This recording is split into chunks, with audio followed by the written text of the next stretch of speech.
So, John Douglas, who was a former FBI agent who co-authored the serial killer profile, wrote several books. One of them is Inside the Mind of BTK, the serial killer. I've got it on my hard drive here. I've kind of been listening to it on my stupid cell phone with text to speech, otherwise known as TTS, because I don't have the actual audiobook, and I don't think I want it. It sounds pretty bad, but something I was just listening to as I was going to sleep here, and I heard the mother of BTK, the known serial killer, say, "You've got the wrong man," and there's no way Dennis could have done this. Dennis Rader, that's his name, BTK. And it's just so funny because you hear that so many times with mothers of killers or mothers of murderers or pedophiles or whatever. They're always defending their son. He's such a great kid. He would never do anything bad. And I heard that shit. And she just, she kept saying it, man. The mom and shit. He was so nice, nice kid. Really, he was a nice kid, huh? What's this? What happened then? Well, anyway, I handcuffed her, had her lay on the bed, and then I tied her feet, and then I was also undressed to a certain degree, and then I got on top of her, and then I reached over, took either her feet were tied or not tied. But anyway, I think I had a belt. I took the belt and then strangled her with a belt at that time. I mean, it's not funny or anything, but it's just the moms saying shit like that and them being wrong all the fucking time. So I never trust what friends or family members say about a guy. They're almost always fucking wrong. You don't really know what people do behind closed doors when the lights go out and shit like that. That's why I'm always, I always keep my distance from people. That's one of the reasons. But, I wanted to play a bit here having to do with BTK and Phil Hendry. He did a bit with Brad Rifkin about BTK, and I'm going to play it right now.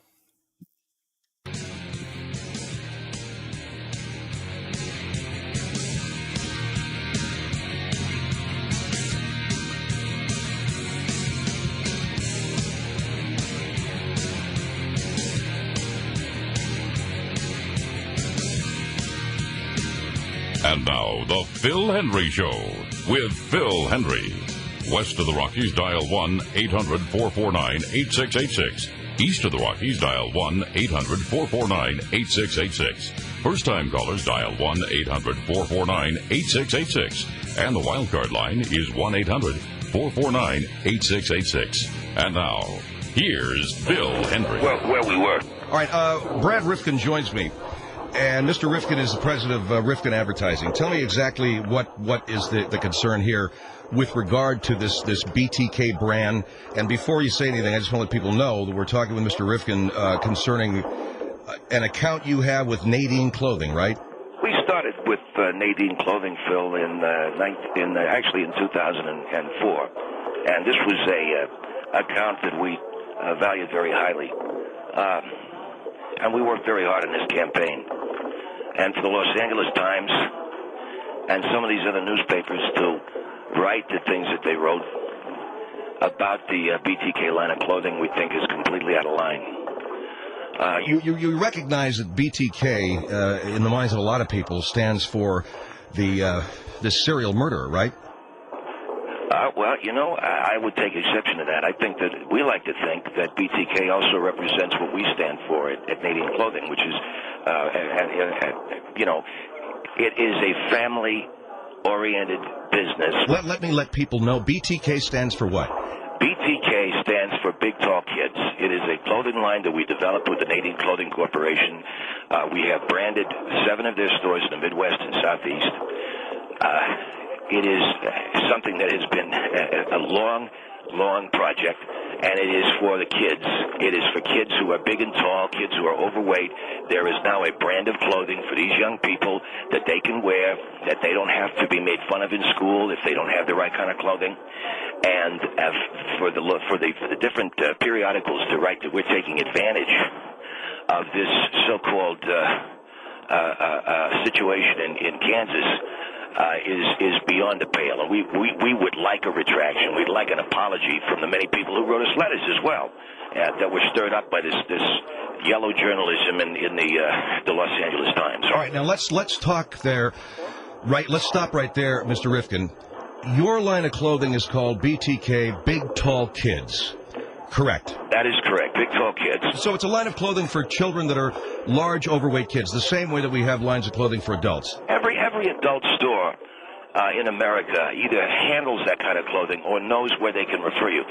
And children don't have that kind of clothing. There are no lines of clothing for children that are larger than normal size, might be overweight or what have you.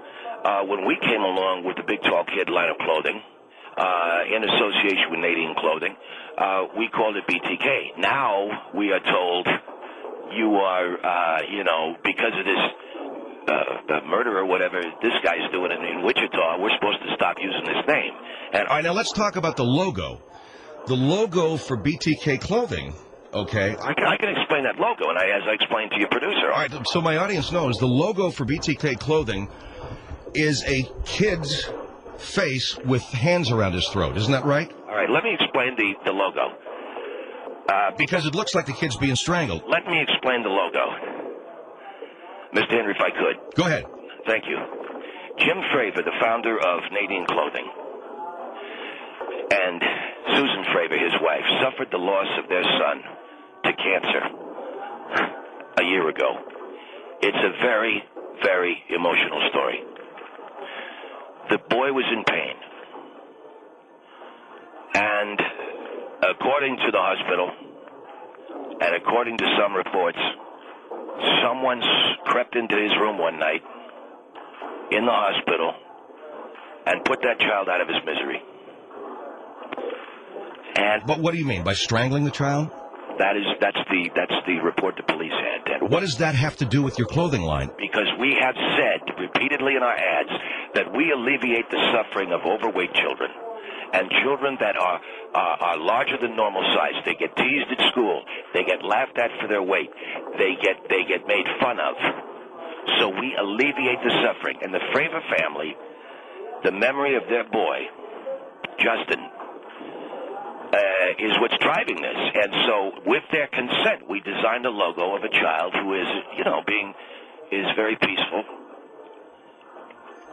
As he's being strangled.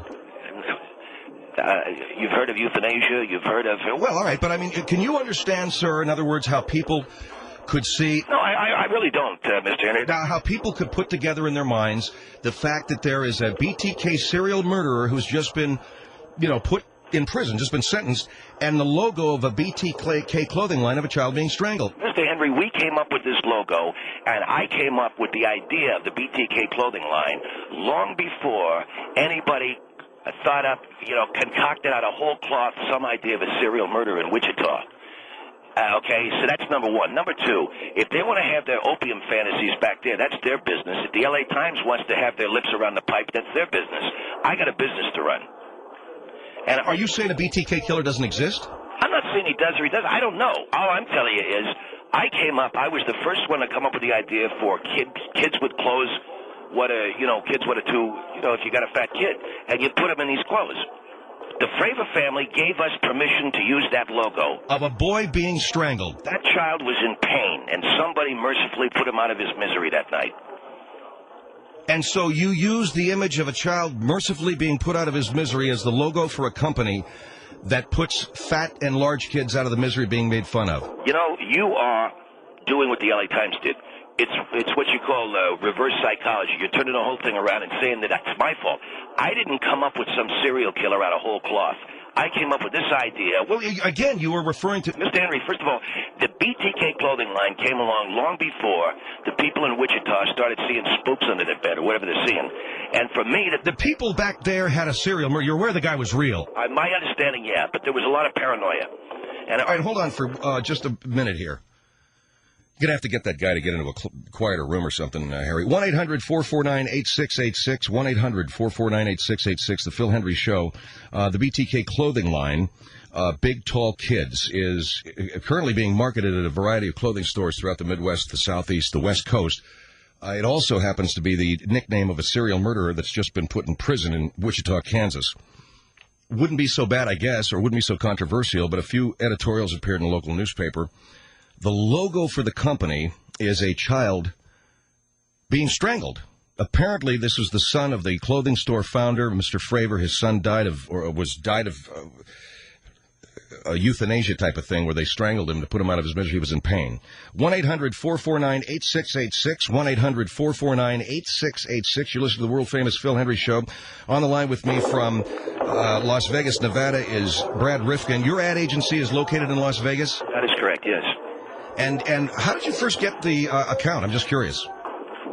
So we go out, we hustle our work like anybody else does. We're an advertising agent. We go in, we make our pitch, we make our bid to provide advertising for these companies.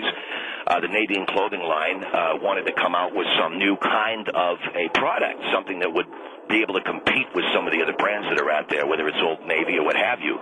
We came up with the idea of a clothing line for big, tall kids, and we call it BTK. Were you inspired by this serial killer? I don't know what you mean. Well, come on, Mr. Rifkin, what I'm trying to ask you, sir, did you come up with the BTK name after you heard about this serial killer? I heard that people in Wichita, Kansas were seeing spaceships, or they were mad. I don't know what it was. And they said this BTK. I said to myself, and I said to my partner, Bob Epstein, I said, why don't we take that and make it something positive? That's what I said. And so you did get the idea from the serial killer? No, I did not get the idea from the serial killer. I got the idea for Big Tall Kid Clothing on my... But to call it Big Tall Kid Clothing... It happens to be called Big... And I did know of the BTK killer. But why should we always think of something ugly when we think of the BTK killer? Why can't we think of something that helps children? And that's what this line of Big Tall Kid Clothing does. And so there's no backing down. Your company's not going to change the name of this? I don't understand why we should. We live in a day and age where everybody's expected to back down. We live in a day and age of soccer moms that and these other thought police that want to tell you how to think, when to think, and where to think it. No, we see no reason to back down. And even though you've got a logo that shows a child being strangled. We again, I have to correct that. We show a logo of a child being put out of his misery, and that's what BTK Clothing does for a fat kid or whatever you want. You know, a child that is tragically fat. They put the child out of his misery when he goes to school and somebody is calling him lard butt or all of these terrible things the child is called. BTK Clothing, Big Tall Kid Clothing. If you got one of these fat kids that everybody's making jokes about what a tub of guts he is, you get these clothes. All right, so in other words, if I have an overweight child. Yes, sir, an overweight child. I can take him to Nadine Clothing. And you outfit this child in clothing that he's going to look good in for his body size. That's what BTK Clothing is. And the logo that shows a child being strangled has nothing to do with the serial murderer. It is a child that was suffering from cancer that a nurse or a janitor or someone, and we don't know who, strangled one night. Mr. Henry, if you think this is funny... No, sir, I don't think it's funny at all. You're telling me that a child was strangled in his hospital bed by a nurse or a janitor. The police... I'm telling you what the families authorized us to do, sir. I don't want to talk anymore about it. I'm telling you what the family authorized us to do. They lost their son. And one night someone strangled that child, and the family thought that was good? The family knew that boy was in pain, and he was put out of his misery. That's what we do at BTK Clothing. We put your fat kid out of his misery by putting him into pants that, I've got to rub together or whatever the kid's problem is. All right, 1-800-449-8686. I don't know how many folks have overweight kids. From time to time, we all deal with it. For kids, it's a tough thing. Doubly tough to shop for clothing for them. BTK Clothing comes out with a line of Big Tall Kid Clothing. Unfortunately or fortunately, whatever the case, BTK is also the nickname of a serial killer that was just sentenced in Wichita, Kansas. The company logo for BTK Clothing shows a child being strangled, which Mr. Rifkin tells me was the fate of the eldest son of the Fravor family that owns Nadine Clothing. The child was apparently strangled to put him out of the misery of the pain from cancer. That's why they're not going to change the logo. It has nothing to do with serial killing. They saw it as a good thing. That child was being put out of his misery. And again, I'm just quoting from one of the company's press releases. BTK will put your child out of the misery of being fat. 1-800-449-8686. 1-800-449-8686. It's the world-famous Phil Hendry Show. We'll be right back. The Phil Hendry Show. 1-800-449-8686. FUBAR.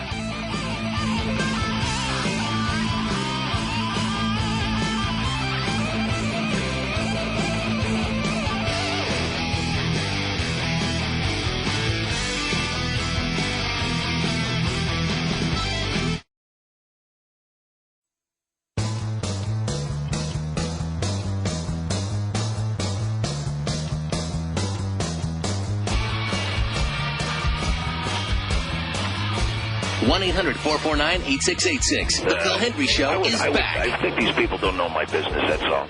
Mr. Rifkin, Brad Rifkin with us from Rifkin Advertising in Las Vegas, Nevada. I'm not telling you your business, sir. You know your business better than me. The company that hired you to come up with a new brand for their clothing, you branded it BTK for Big Tall Kid. That is correct. And I would tell you that I think it is a great idea to get a line of clothing for big, tall kids as we have it for adults. The problem you're running up against is that it sounds like this serial killer that was in Wichita. Well, that is true for some people, but not for everybody. See, there's a lot of people that are just trying to sell newspapers, especially newspapers that are not selling a lot. You can take, for instance, the Los Angeles Times or some of these newspapers. Their circulation is in the toilet, and so they want to pump their circulation by slandering me. Well, I am. Well, what if they said that slander is? All they're saying is it's not a tasteful name. Big Tall Kid is not a tasteful name? Because of the serial killer. And because you've got a logo of a kid being strangled. I already told you about the kid being strangled. And I think it's painful for the family to have you pick over this like it's meat in a garbage dump. The child was... Sir, I'm not doing that. Well, it sounds like you are. The child was in very serious pain from cancer, and someone went into the... What do you mean someone? You said a nurse or a janitor? Someone saw someone leave the room with a rubber glove or something, but the fact is that this boy was in pain, and... Someone saw somebody leave the room with a rubber glove? Mr. Henry, I can refer this, if you want, I can refer this to New Orleans Police Department where it took place in New Orleans, Louisiana. I don't know. But they say it was either a nurse or a janitor or it was some guy walking. I made the joke, was it a guy holding flowers in a black overcoat? You know, like the guy in, what do you call it, in The Godfathers? You know, for your father, you know, that deal. But what I really want to say more than anything else is that this BTK clothing line is it's a hell of a thing. And if you got one of these kids, and we've all seen these dumpy kids, they can wear a pair of pants that's not, the thing that embarrasses these boys more than anything is the pant goes up into the, you know, into their, it gets pulled up. Yeah, it gets pulled up and pretty tight. Yeah, and the poor kid's walking around. BTK Clothing will fit your kid in clothes that he can be proud of. It puts him out of his misery. The way that whoever that was that night in that hospital in New Orleans, Louisiana, put little Jimmy Fravor out of his misery by choking the life out of him as he lay there in that bed. I don't know, man. I don't know if I'm going to go into a store where you've got the picture of a child.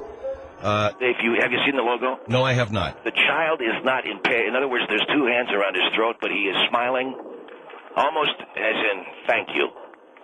All right, 1-800-449-8686. Dave, go ahead. You're on the Phil Hendry Show. Dave? Yeah. Go ahead, sir. You're on the air.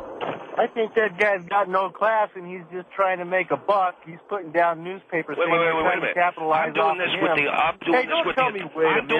authority of the family. I'm doing this with the authority of the family. Do you know the family? No, you don't know the family. People in my family have died from cancer, and that's not the way we handle it. They got medications for that, dude. Hey, wait a minute. I got kids myself. Are they still You're alive? a no-class punk. Are they still alive? Are they still alive? Are they still alive? No, they're not alive. You could have gone in and strangled them and put them out of their misery, but you didn't. You let them lay there in pain, didn't you? That's not what this is I let about. the doctors take care of it with medication, dude. What a nut you are. You got no leg to stand on except for trying to make a buck off of people. How am I making a buck? And you know what? I'm not even going to dignify you by talking to you anymore. Well, you don't know what you're talking about. That's why. If actually had anybody, if anybody in your family had cancer, it's probably you. You probably got a tumor behind your eyes. Dude, you're a no-class I'm no class. You're a no-class, money-grubbing son of a gun. I'll tell you what, and that's all I got to say, Gentlemen, pal. let me jump in here. The family gave you permission, right? The family gave me permission to use a logo of little Billy, having a life choked out of him. So this guy thinks he knows more about it. Hey, good luck. All right, 1-800-449-8686. Jeff, go ahead. Yeah, I think this guy has got no class at all. He's just as big of a lunatic as this guy we got locked up here in Wichita that is the BTK Strangler. Are you calling from Wichita? Yes, Jeff? sir, I am. Okay, and so what was that handed down? Can I say something, Mr. Henry? Go ahead. Jeff, this is Brad Rifkin. How you doing, sir? All right, I'm fine, sir. You believe you believe in this stuff, right? And what? And the BTK well, killer? these people say, yeah. You believe in that? I guarantee you I believe in it because I live right here in Wichita, Kansas, where it happened at. Well, all right, but you say it happened. If you listen to this guy, and I don't know if you've listened to this, Mr. Henry, you know this, Art Bell. He's got a lot of this stuff on his show. Yes. What are you saying? The BTK killer's like Chupacabra? It's a real guy, man. They arrested him. Yes, he was sentenced to prison today for 175 years. See, that right there leads me to believe that it's manure. How do you put a guy in prison for 175 years? That's what I'm trying to say to you. He was sentenced for 10 consecutive life sentences. Yeah, but what's the point? So the son of a gun doesn't get out of prison again and get out here and kill more people. We better give him 175 years because he may live to be 174? Wow. Wait a minute. It's called consecutive sentences. It happens in the judicial system, and it's basically a life sentence. The point here, though, is there are people who are being affected by this BTK killer, and the logo is insensitive. Mr. Henry, I thought of a line of clothing for big, tall kids long before the people of Wichita decided to get a few headlines for themselves. When exactly did you start this line of clothing? We conceived this line of clothing in January of 2004. Oh, you didn't start it before BTK. He started in January of 1974, sir. Wait a minute. Let me ask him. Did he start killing people and said, oh, by the way, my name is BTK? Yes, he did. No, he didn't. Yes, he did, too. Yeah, he sent a letter to the Wichita Police Department saying that they could call him BTK for find, torture, and kill. After he killed the very first 4 people. All right, and you are convinced that this isn't some publicity stunt cooked up by a local radio because station? I watched it on TV. Wait a minute. What do you mean a publicity stunt cooked up by a radio station? I'm telling you that the FCC is leaning on a lot of these radio stations. And this BTK, or whatever this gentleman is supposed to be, could have been some stunt cooked up by a couple of idiots on the radio. It isn't just on the radio. It's all over the news. It's on national television. Couldn't it have been cooked up by a couple of jackasses on the radio? You know what I'm saying? Kind of like you, huh? Yeah, kind of like me. That's exactly what you are. Yeah, Somebody that's right. that would use that logo for a line of clothing is nothing more than a moron. All right, Jeff, thanks. 1-800-449-8686, Phil Henry Show.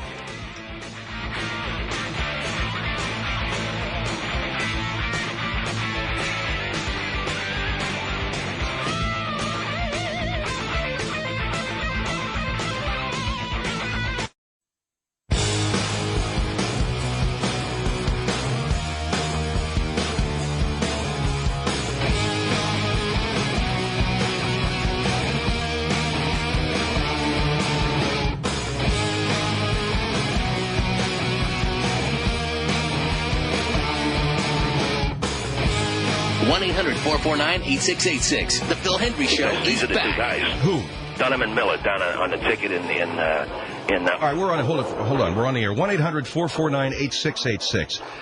Brad Rifkin is with us. Mr. Rifkin is an advertising executive who's come up with a line of Btk Clothing for the Canadian clothing company. Btk stands for Big Tall Kid. There's a lot of controversy because it obviously is the same set of initials ascribed to the BTK killer of Wichita. Your company's not backing down even from the logo that shows a child being strangled because you say that shows euthanasia. That was the Fravor son, and I've tried to explain that. I think it's, and again, my heart goes out to anyone who believes that they were killed or believes that they know someone who was killed by a so-called BTK killer. But what I'm trying to tell you is a lot of these radio stations around the country Dunham and Miller on the ticket in Dallas. This is something that they'd pull, where they pretend like there's a murder, there's a wild man or something, and How does that happen? I mean, I don't understand. What are you talking about? How does that happen? They pretend there's a serial killer? There's a lot of these radio stations, mister, and I've been in the advertising business now for 30 years, and a lot of them come up with some very tasteless promotions. Now, Dunham and Miller, they're one of these shows where they say, and they may be kidding, they may be not. Go find, there might be a hooker dead behind a dumpster. Go find her and you win tickets to see the Mavericks. This is the kind of garbage that they put on the air morning, noon, and night. And I get blamed because... Are you trying to... Look, I've been in the radio business. I'm telling you that before you start indicting me for having the Btk Clothing line and a kid who is very peacefully getting, strangled, why don't you look at these guys that are saying, go find a dead hooker out in an alley and you'll win yourself bubble gum? 1-800-449-8686. Josh, go ahead. You're on the Phil Hendry Show.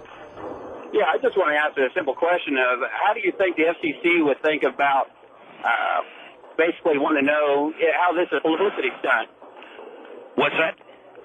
The publicity stunt. You're saying that the FCC they don't really. No, I mean they let the FCC know that it's a gag, and they tell people it's a gag. See, they say we're not really serious, but the fact is some people still think it is serious, and in Wichita. You have people who believe that... They just put a guy on trial for this. They just convicted him. I understand that, Mr. Henry. But I'm also saying that I got a line of clothing, big, tall kid clothing, and I'm there all of a sudden, everybody wants to squat over me and do their morning business. Why? Because I'm making a nice dollar, that's why.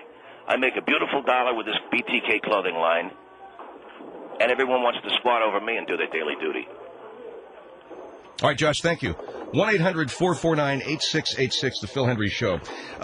You mentioned the FCC and the fact that these guys, anybody pulling a radio stunt like making up a serial killer, and I don't understand where this has, if two guys are on the radio and they make up a serial murderer, as the gentleman indicated, you get a very serious fine from the Federal Communications Commission.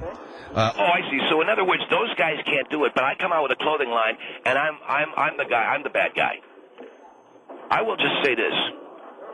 When that little boy, Mr. Henry, the Fravor child, was suffering from very painful cancer and would lay in that bed and would cry from the pain, someone said, I believe it was his mother, said, if only we could alleviate that child's suffering. And a janitor, that's right, an elderly janitor, an elderly black guy, was having his lunch, and he overheard it.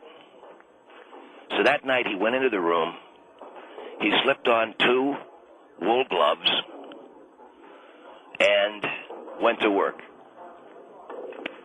Now, yeah, that guy's doing time. But little Timmy he's dead now, and he's not in pain. So they did catch the guy? Oh, yeah, sure. They had a description, everything. Really? What are you laughing at? What was the description? What else? A black guy in a ski cap. Oh, okay. So that's... All right, well, we'll take a break. 1-800-449-8686. Should there be a lining of children's clothing called BTK when there's a BTK serial murderer who's just been put in prison? What do you mean, what else? A black guy in a ski cap? Ain't that the description, or what? Did they put a black guy in prison for killing that kid who didn't do it? How do I know?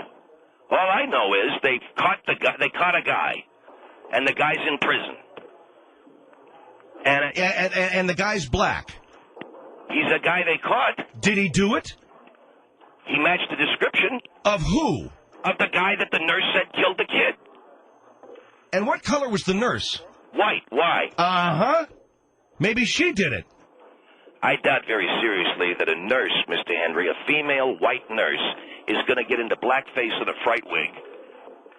And all right, hold on. 1-800-449-8686. Phil Hendry Show. The Phil Hendry Show. 1-800-449-8686. Communist influenced.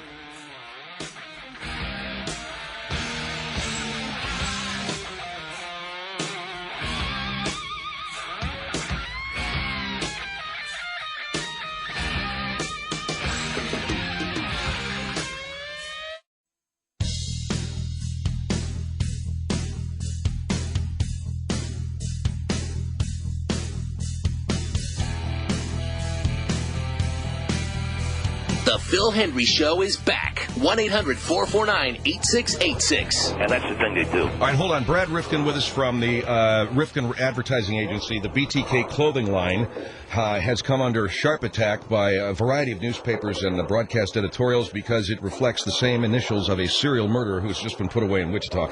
You do not want to change the name of the clothing line? No, because we came up with the idea for big, tall kids, and I think that people should clean their minds up a little bit. I understand that there was a serial murderer, or some people say. I mentioned to you... well, you mentioned specifically the Dunham and Miller show on the Ticket in Dallas, which is a sports station, right? Yes, it's a very big sports station. This is the kind of thing that those guys cook up. In other words, what I'm saying is this. They say, go find a hooker, find a dead hooker, and you'll get tickets to see the Cowboys, okay? And they do that. That's the kind of stuff they do, but they're just joking. Yeah.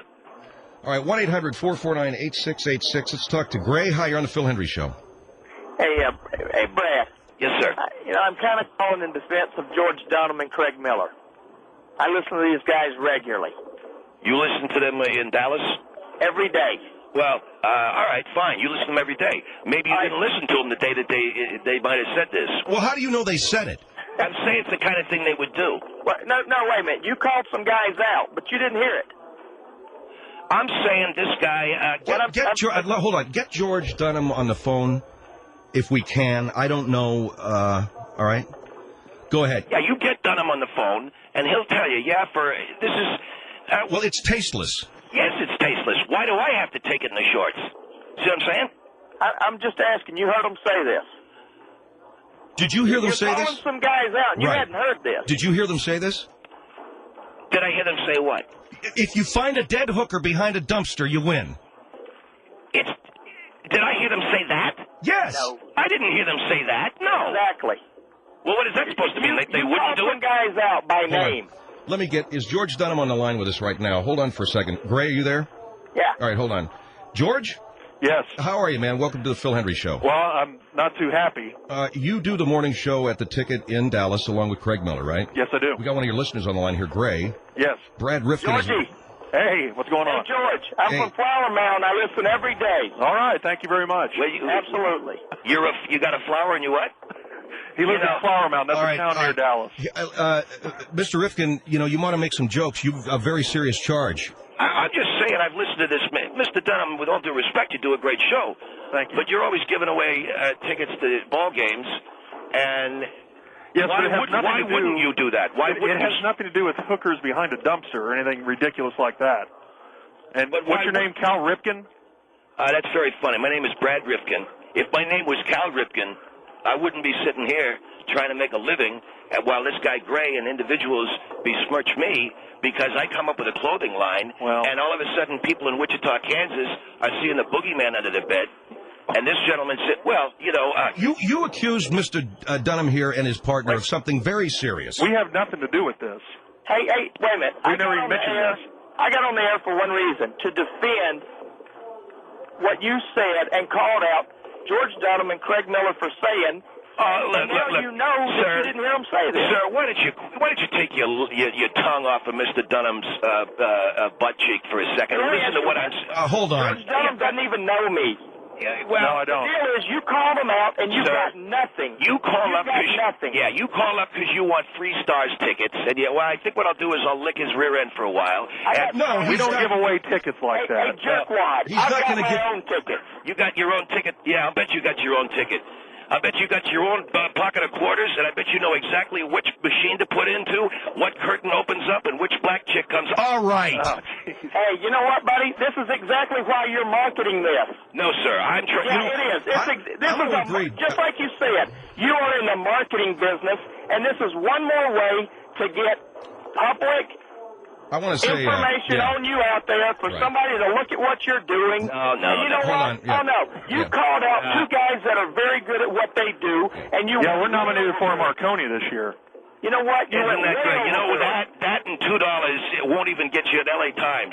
We're not. And what have you been nominated for? Hey, you want to know Marconi? You know, that's something I put cheese on. Okay. That's macaroni. You like that? Hey, look, buddy. I'll tell you this much. Hey, hold on. I want to say this. Mr. Dunham here and his partner, Mr. Miller, do very highly popular radio show in Dallas, and to accuse them of something like this is serious. Look, Mr. Henry, I've been accused of, because we got a picture of a child very tastefully being strangled, I'm being accused of bad taste. But somebody explain to me how a child being strangled in any manner is tasteful. It's done. What I'm saying, the logo is tasteful. The child doesn't look like it bothers him, I guess. And, and that's pretty normal for a child being strangled. It doesn't bother them.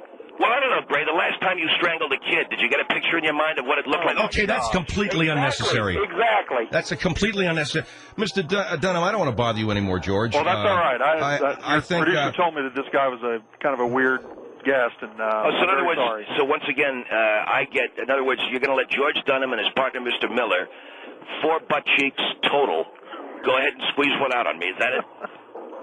You know I don't think we're you're a doing real that, funny sir. man. You talk about a kid being strangled and you're making jokes. I'm not making jokes. I'm the guy that's getting dumped on here, and Mr. Dunham sets up a caller to call in and defend him. And I'm in Myrtle Beach, South Carolina on vacation. Yeah, that sounds like a place you'd go to for vacation. Hey, where do you know where I would go, buddy? What's that?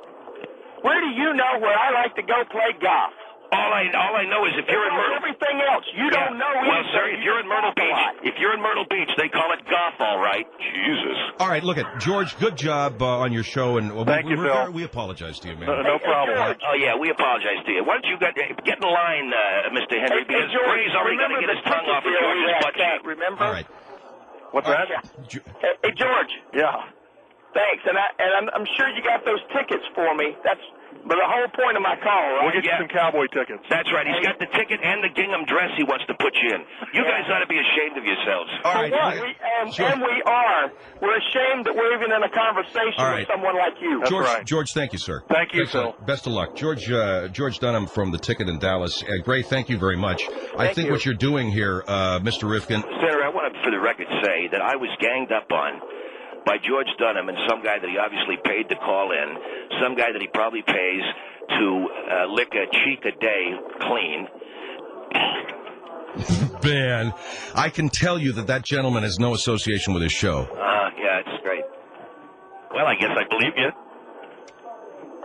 You know, it's hard for anybody to have sympathy with you when you come out with lines like George Dunham and Craig Miller, 4 butt cheeks total. That's exactly what's happening to me on your program. I have a product for, you got a kid laying around like a lump of, forget it. All right, 1-800-449-8686, Phil Henry Show. The Phil Henry Show, 1-800-449-8686. Talk Radio's Speed Trap.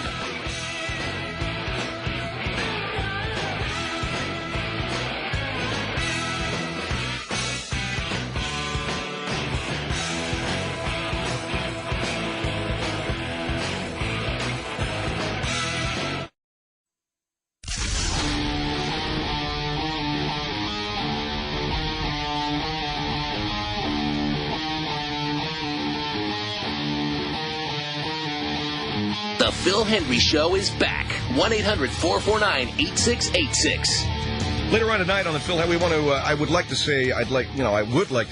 thank Brad Rifkin, but it's difficult for me to do that. Any man who has a clothing store for big and tall kids, I think that's admirable. But to say if you've got a tub of lard laying around the house. Now, speaking of that, don't we have that flashback from Miami? Oh, baby. Wait till you guys hear this. We've got, back from the Miami days, a blast from the past. This is, you know how we play our flashback requests for the night?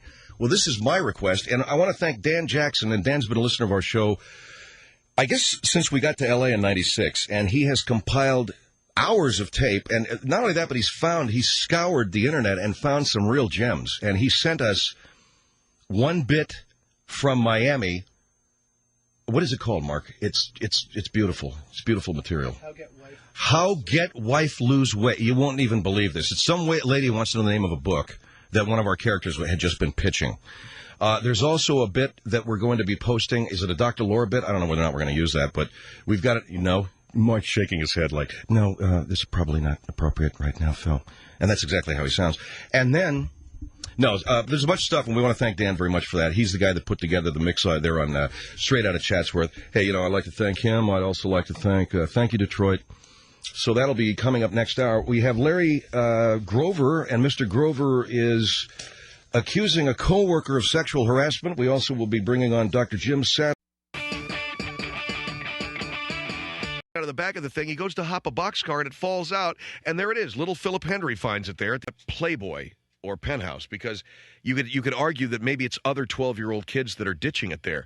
Well, the only thing a 12-year-old kid's going to be able to get his hands on maybe is a Playboy, because that's what they were selling when I was a kid, and you steal it and you take it over to the vacant lot and then you leave it there because if your mother finds it, you're going to be beaten within an inch of your life. So you leave it there. No, I'm talking about some nasty, Girls and Chimps annuals. Really nasty stuff. Pull Smoke Monthly, And so you find this Ass Master Weekly, whatever, and it is there it is. So, okay, so some adult bought it and went over to the vacant lot to relax and read it. That's what he did. He went over there. Now, I remember reading John Douglas's great book, Mindhunter. John Douglas was the guy who founded the serial unit of the FBI. He's the first guy to profile a murder scene, hence profile murderers. He, in other words, is the character that Scott Glenn's character is based on in Silence of the Lambs. There is a real guy like that. His name's John Douglas. Wrote a book, great book called Mindhunter. Anyway, when they were looking for the Green River Killer, the FBI staked out an area and they busted some guy in his truck who was sitting there playing with himself, reading a Playboy, and they busted this guy and they took him downtown to wherever downtown is, and they said, "So what are you doing there?" He says, "Jesus, guys, I'm not a criminal." "Well, what are you doing?" "Well, my wife's pregnant and I haven't had any for a long time, so I bought a Playboy and I came out here to, read it and do what I got to do." So this guy got in his truck and had to drive out to a vacant area of woods. Why couldn't he go home? Bathroom's pretty convenient. It may not be comfortable, but you can get it done if your wife's pregnant and there's nothing going on. This guy drove out to a deserted neck of the woods with his magazine, okay? So I figure, all right, well, there's an explanation. He gets done, and then he just throws the magazine out the window and drives off. But there can't be that many guys doing that. And you can't exactly throw your magazine out of the window of your truck onto a railroad track someplace, unless you're parked on the railroad track. So in other words, you're not getting enough, and you're going to kill yourself like Lou Diamond Phillips in that, Courage Under Fire? Just let a freight train hit you? Go ahead and look at the magazine and pull what you got to pull. Don't kill yourself. So that is a complete mystery and will be for a long, long time.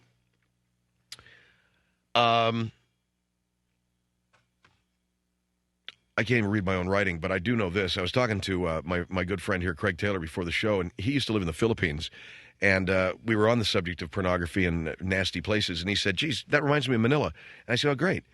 And he grew up in Manila, and he was talking to me about, getting pulled over by the cops, and all you had to have was, a 50 peso note, and the cop would let you go. And, of course, what does that remind us of? You got it, Mexico. Whereas recently, as 2 months ago, a friend of mine got pulled over in Tijuana, gave the guy $50, and he was let go. And it's just it's amazing thing that continues to be the standard of law enforcement. Stimulating talk radio, and then swallowed it. KFI 8640, more stimulating talk radio. Pistol into his mouth. I don't know whether it was the firm. I don't know what. For a few good men, I think it was. Just do the right thing, okay? Just do it, baby. This guy did the right thing. Took the top of his freaking head off, this guy. A few good men. The Nazis used to do that. They'd say, you have to do the right thing. Here, take that Luger, go in that room. The Fuhrer would want it that way. Yes, sir. So this guy went, he blew his brains out. But these real tightly wrapped white boys, and they got it just so tough. And life didn't turn out the way Mama and Dad said it would. And they believed everything anybody ever told them about getting an education and then going out and starting your life and getting a wife and it's going to be okay. And I don't know why they believe that stuff. I mean, it's just everything is a pitch, especially in America. I mean, everything is just a billboard, okay? You can buy it or not. You can believe the pitch or not. You got to, sort of navigate your way through all that bull crap and see where it comes out. See if you come out the other side. So this is a guy who apparently bought it all, and things just didn't work out, and so he decided he's going to take 12, 13, 14 people with him before he does the right thing in his Aerostar van and blows the freaking brains out of the back of his head and messed up his wife's van, although she's not around anymore to really get upset about it. So I'm talking to these guys, man. And you know what? I knew him, and he was a nice guy. Boy, those are the people you don't want to trust. The nice guys, because, he never did anything wrong, and he was always just a sweetheart. And he was always one of these guys that was good to children and good to animals, and he kept to himself. And that's what you call a sociopath. Everybody got to have something wrong with them. I like to lose my temper every once a month, just so my wife knows she's married to a real human being, and not some smiley-faced Stepford husband. Like I was talking about after that Columbine thing, I said there's some people are just born rotten. Some people are born rotten. Some people are born a little weak. And they never could quite figure it out. So they go off and they pull some stunt like this. But these guys that are wrapped so tight, walking around, just a facial twitch here, maybe too many cigarettes there. Maybe, I don't know if there's drugs involved or alcohol involved. Maybe if drugs and alcohol were involved, he wouldn't have pulled this. And they sweat maybe a little more than most people, and they smile maybe a little bit too much, and they do a lot of boating on the Colorado River, and I don't know, man, they just like to cut loose, and, they've got a problem with their property line there with their neighbor, and somebody's trees are dripping onto their driveway, and this guy he's not too sure about that guy that moved in across the street, because his last name, it ends with a Z, and there's a whole bunch of stuff going on with these people, and pretty soon it's everybody else's problem. Those are the guys that are goofy. The ones you ought to look out for, man, are the ones that say, I'm fine, everybody else is out of their freaking mind, and this neighborhood, it ain't never been the way it should have been, and it's never been the way it was when I was a kid. Too many of these spicks moving in. Because Norman Rockwell and Mommy and Daddy and Walter Cronkite and the family values of America and whatever bull crap that you choose to follow, all that stuff didn't work out, so these guys decide that they're going to take matters into their own hands and go and do a little damage.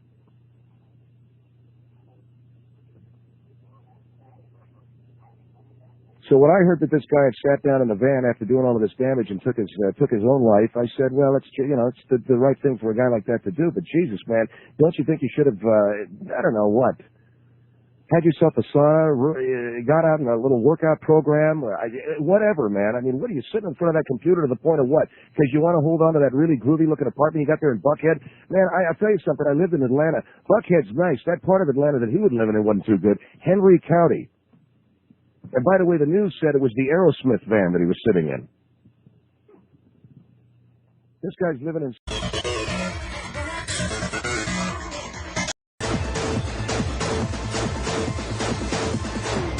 1-800-449-8686. This is the Phil Henry Show. Well, the debate over euthanizing people, death with dignity, you've heard these terms, and basically what that means is people being able to choose the time of their death and doing it by euthanasia. With me now is Eric Hester, who's with the group called Death with Dignity, a 15,000-member strong coalition of pro-choice and death with dignity advocates. And Eric, thank you for joining us. Always a pleasure, Phil.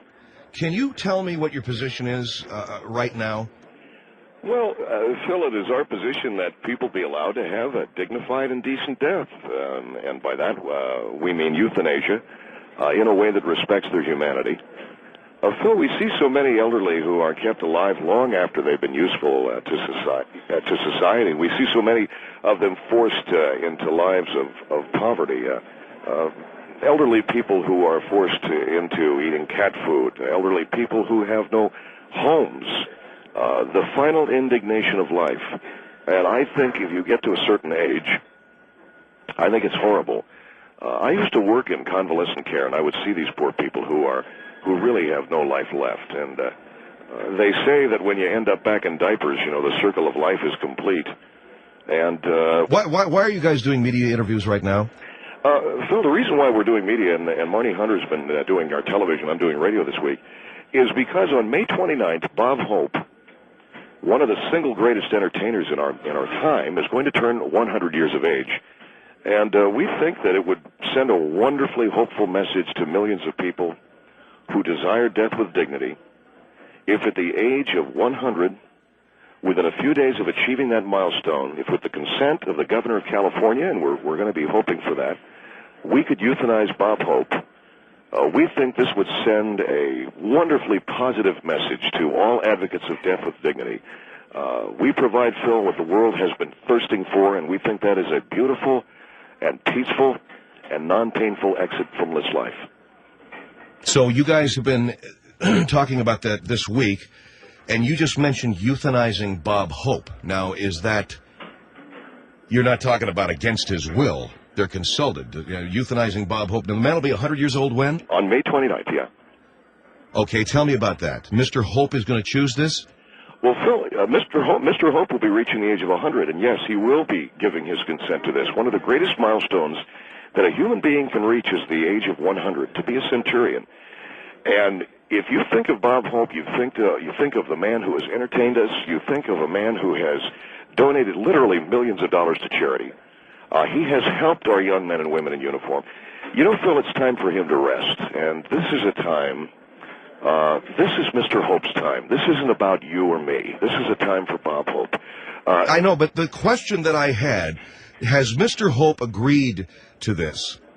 Well, Phil, one of the things you learn when you're around as many elderly people as I have been around, that at the age of 100, you do want to pass on to another plane. Whether you consciously know it or not, it is important that you work your way onto another plane.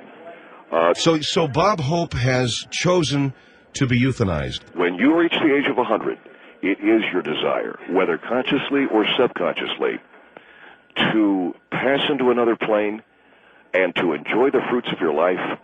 And we think that this is such a great time. And I think, and our organization believes, that Mr. Hope, who's given so much to all of us, can do all of us a great service if he would allow us to euthanize him, because on a subconscious level, it is something that he wants. Let's not talk about Bob Hope. Let's talk about anyone's grandmother, anyone's grandfather who happened to reach the age of 100. It would be our desire to euthanize those people because that is ultimately what we want as human beings. Now, if I have a grandmother or I have a grandfather and I don't want them euthanized... It's not your choice. It's the choice of the individual. They're adults. And so they ultimately are the ones who have to make that decision. But why do you need the consent of the governor of California?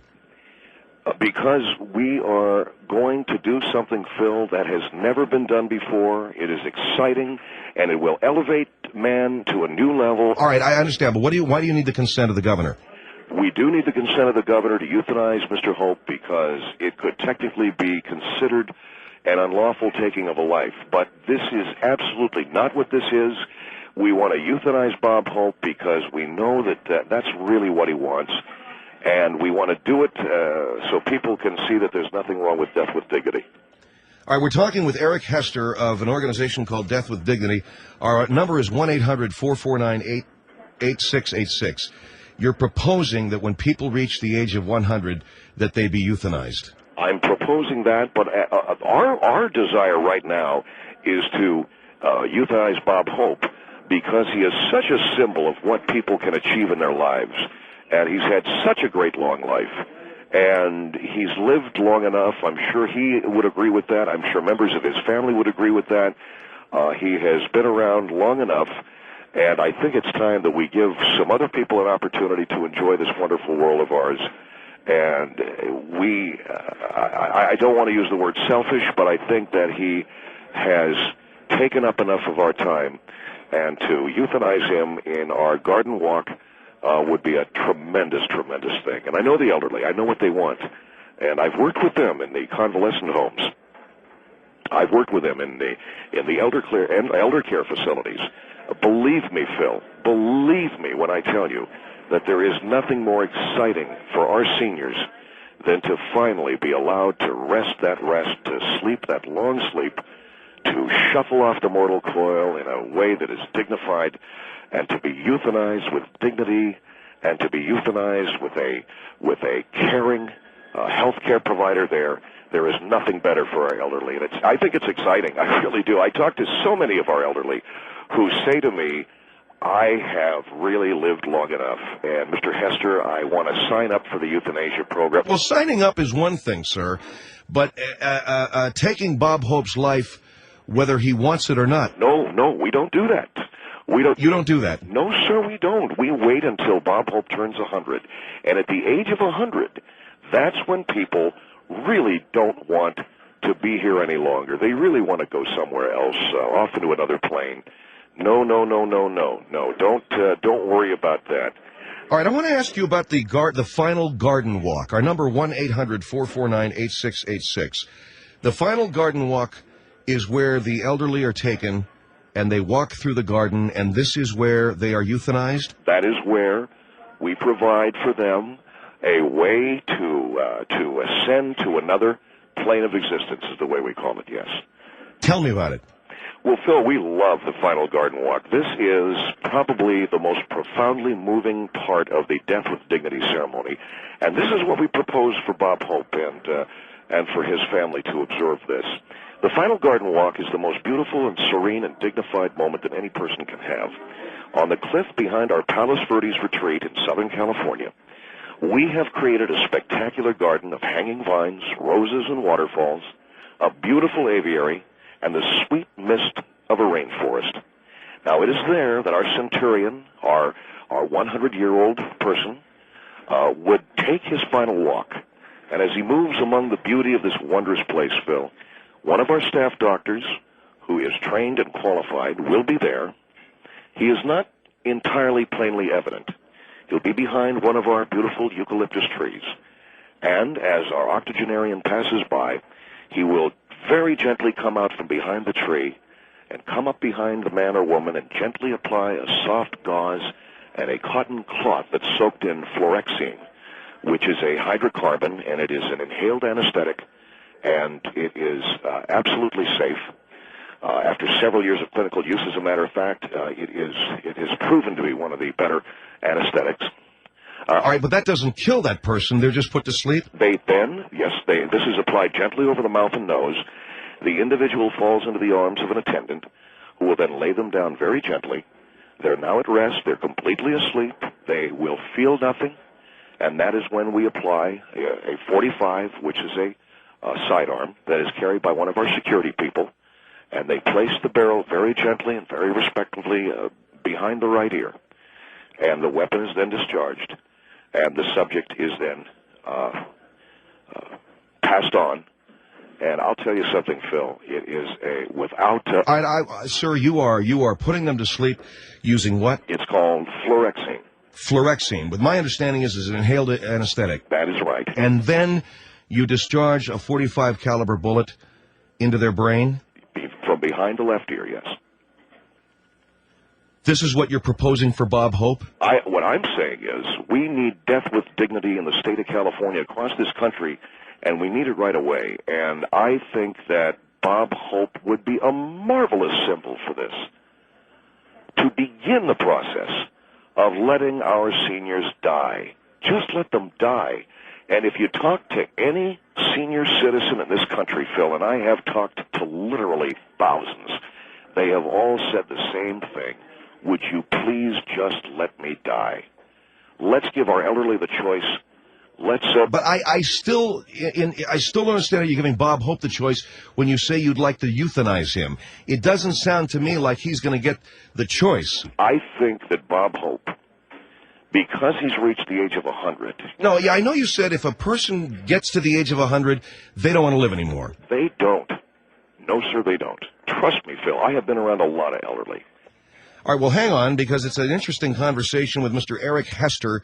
Mr. Hester works with a Death with Dignity organization. They claim a membership of 15,000 people, and they want to euthanize Bob Hope, who will turn 100 years of age on May 29th. They want to euthanize him to show that death with dignity can be achieved in this country. Now, their way of doing it is to anesthetize the individual and then to discharge a .45 caliber weapon behind the right ear. Our number is 1-800-449-8686. 1-800-449-8686. I would say this. I don't necessarily believe that just because someone has turned 100, they want to die. And I think the assumption Mr. Hester is making is that as soon as Bob Hope, who is one of the most beloved entertainers in the history of our country, he is making the assumption that as soon as Bob Hope turns 100, it'll be okay with him if someone euthanizes him. And that is, kill him. And I don't know how he can make that statement. He wants Governor Gray Davis to give some kind of a dispensation, some kind of a reprieve to allow him to gas Bob Hope. 1-800-449-8686. 1-800-449-8686. The Phil Hendry Show. The Phil Hendry Show. 1-800-8686. Out of bounds.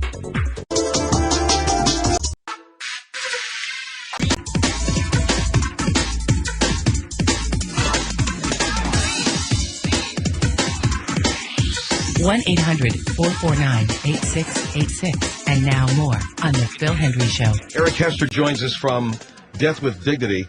You have advocated the euthanasia of anybody over the age of 75, right? No, Phil, what we've advocated is that if you are over the age of 75, that you deserve a death with dignity, and that it is within your rights. It would be something supported by society. If you would submit to euthanasia, once you reach the age of 100, we should assume as a society that you want euthanasia. And that's why we want to do this to Mr. Hope as a symbolic beginning of our euthanasia program. And as an aside, Mr. Hendry, I think it's important to understand that the human body is, in a lot of ways, I've said the human body is almost like a good old-fashioned bottle of Coca-Cola. You can recycle so many parts of the human body, and we are advocating as a phase 2 of our Death with Dignity the reuse of human tissue for a variety of things. Whoa. What if I want my relative buried? No, if you want your relative buried, absolutely. But we want to give people the option to render parts of the human body. You can make soap. You can make lampshade covers. There are a number of things that can be done with the human body that we can benefit society in general, and at the same time, you're doing us all a great favor, I think, all of us, if you're over 75 and you choose euthanasia, mazel tov. We're absolutely proud of what you're able to do. All right, 1-800-449-8686. Here is Claude. Claude, go ahead. Yeah, I think that that the people, whether or not they think that they want to die or not, because some of the people are not in their right mind, they should live until God decides to take them from this world. Well, Claude, I think that's a great belief system if you believe in God. But if you are a person who has reached the age of 100, and Claude, we should all be so lucky to reach the age of 100. I don't know about you, but I would definitely want to have the option of taking our garden walk and seeing some of the most beautiful surroundings that a man or woman could possibly see, and to have someone very gently put a gauze and cloth mask over my face of fluorescein, and I go to sleep, and I never feel the coup de grace, which is a 45 bullet behind the ear. I think that this is, why should God have the choice over you? That's my question, Phil. And I think it's for your entire... Well, I mean, if one believes in God, one believes that God has the choice because he's our maker. Well, he may be our maker, but he made us with, and guess what it was, Claude? It's called free will. But getting shot in the head is considered murder. That's all I got to say. No, sir. Not if you choose euthanasia. I'm still trying to determine if Bob Hope is choosing... At the age of 100, Claude, I think we can all make a very safe assumption that we want... but the way you're going about it, you're just dodging the questions when they keep asking you if Bob Hope wants that or not. Well, no, sir, I'm not. No, sir, I'm not. Bob Hope does want this. Well, but does he consciously want it? Well, if he consciously wants it, he'll write it down on a piece of paper and say, "This is what I want." Has he done that? We can write that paper down. We could for him if that would make you and his family. Well, is he going to sign it? We already have. No, we already have his signature. I got his autograph, and this is a wonderful thing, Claude. When was this? This was right after his weekly show. I got his autograph, and I will never forget meeting one of the greatest performers in the history of this country. Well, you got his autograph, but do you have his signature for this euthanasia? I think, yes, I do. I think that is consent. Now, I'll check with our attorneys. but I think that is consent. But, Claude, I want you to consider this, not only for yourself, but where is your mother and father? Are they still alive? They're still alive and kicking, and you know. Well, at the age of 75, if they want to take our garden walk, if you'd like to come and take a tour, we'd love to have you so you can take a look and see the beautiful, beautiful, beautiful place that you will find yourself once, and just the very gentle...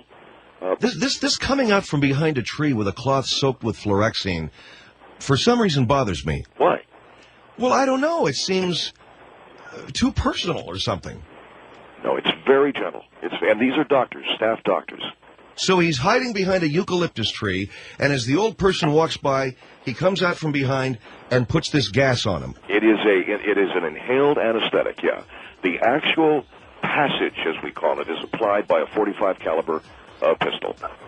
Okay, in other words, you're saying it's consented premeditated murder then? No.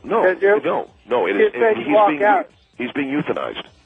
Yeah, but you said you walk out from behind a tree and put a cloth over his mouth and then shoot him in the head. Yes, but we have his consent. Okay, then that's premeditated murder. I agree with Claude. I agree with you. 1-800-449-8686. 1-800-449-8686. Mr. Eric Hester is with us from Death with Dignity. They claim to have the consent of Bob Hope. They'd like to euthanize him after his 100th birthday, May 29th, in order to encourage all of us to seek a death with dignity. 1-800-449-8686, Phil Hendry Show.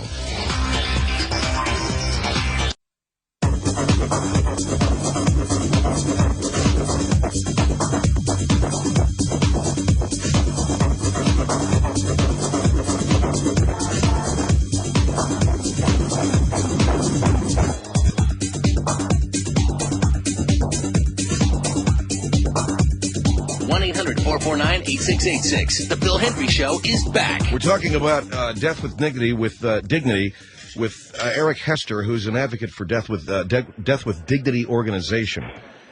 And a couple of things we're trying to figure out here, sir, is if you're getting the consent of people that you're euthanizing, and number two, I think I answered that question. And number two, sir, you said there are many things that can be done with the human body, including making soap and lampshades out of human skin. Anything like that, Phil, any kind of furniture covering. I know that it's going to take a long time for our society to come around to these things. But I don't think that's a reason for us to not utilize parts of the human body the same way we utilize renderings from cows or steer, leather, etc. And once Bob Hope allows us to euthanize him, you wait and see how many of our elderly are going to sign up, because the watching the final garden walk, the family can come and watch through a plexiglass viewing area. What I'm going to be looking at, though, is a doctor coming out from behind a tree, putting fluorescein on a cloth and putting it over the mouth and nose of my loved one, have them fall to the ground, and then he gets a bullet behind his right ear. I mean, God! Good God! No, Phil, you know something? I've worked with the elderly for a long, long time, and we've got a videographer there, and you can look at literally hundreds of videotapes of how this is done in Denmark and other countries, and I think you're going to see it is an exciting new chapter in the way we deal with death in this country, an exciting new chapter. And Bob Hope, we hope, will lead the way after his 100th birthday. We hope he'll take the final garden walk with us so we can euthanize him. All right, 1-800-449-8686. Carol, you're on the Phil Hendry Show. Hello. Hello. Yes, hi. I have one comment to make to this gentleman that you have on the phone or on your show tonight. Yes, ma'am. Has he ever seen what a .45 caliber bullet does to the human head? Well, the wonderful news, Carol, is that the individual is not conscious when this happens. I don't care whether they're conscious or not. This is one of the most inhumane things I have ever heard of. I'm a firm believer that people should be allowed to die with dignity. Yes. If all hope, listen to me. If all hope is gone, then you agree and with us. No, I don't agree with you. Do you? I don't agree that somebody should be anesthetized and then shot in the head with a .45 caliber bullet. That is the most inhumane and sick thing I have ever heard of in my life. Carol, I want to say that would you disagree with this statement that once somebody reaches the age of 100, that they really don't have any value to society any longer, and it's a wonderful opportunity. That is not true. There are a lot of people. Listen to me. There are a lot of people in this country who are in their 90s and in their hundreds. I didn't say and 90s. they are still useful to society. The fact that they are healthy and can get around on their own is useful to society. I have a mother that's 87 years old, and I would hate to think that I would ever allow her to be euthanized and then shot in the head with a .45 caliber bullet. That is the most ridiculous thing. Well, the necessity of that is that we are not, the euthanasia does not take place with the fluorescein. The fluorescein is what renders them unconscious. The euthanasia occurs when they are dispatched with the .45 caliber weapon. You are one sick human being. Oh, I'm sick. Yes. Do you know how many people die? You are a sick human being. How many people die in pain? Have you, answer my question, have you ever... Death with dignity is in the future of America. No. Have you ever seen what a .45 caliber bullet does to the human head? It doesn't matter, because the yes, body it does is matter. then taken. The body You're is then telling me taken that you're going to a allow rendering their... plant. All right, Carol, go ahead. Mr. Hester, let her finish, and you can have your say. I'm sorry.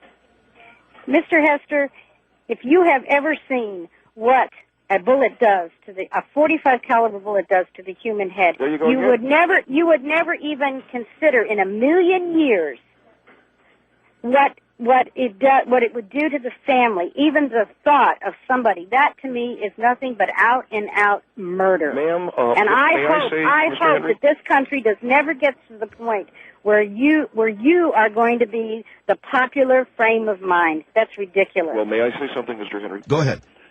I can well imagine that if Carol is getting up in age, she may fear this.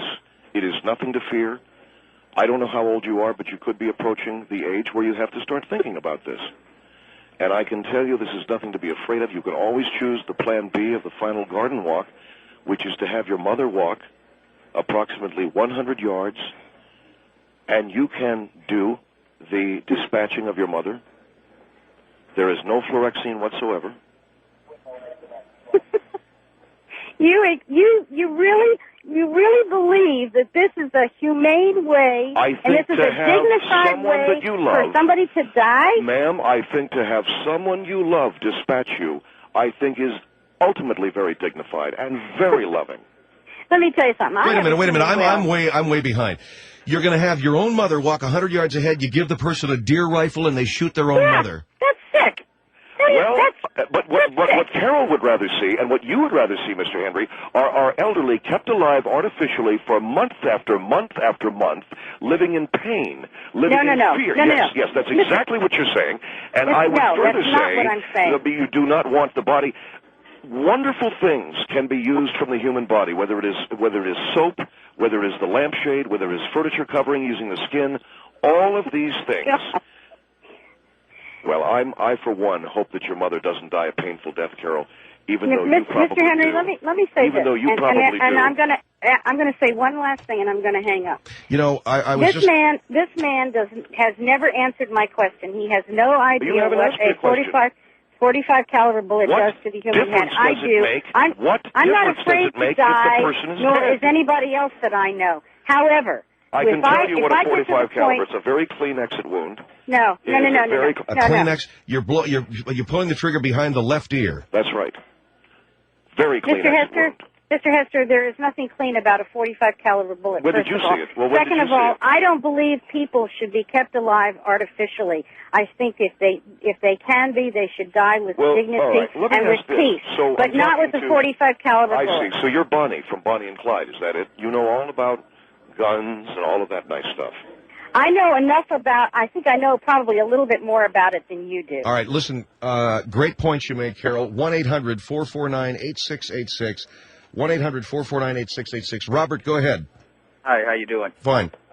I just want to make the comment that I was in law enforcement for quite some time. A .45 caliber bullet does not make a clean exit wound. That's number one.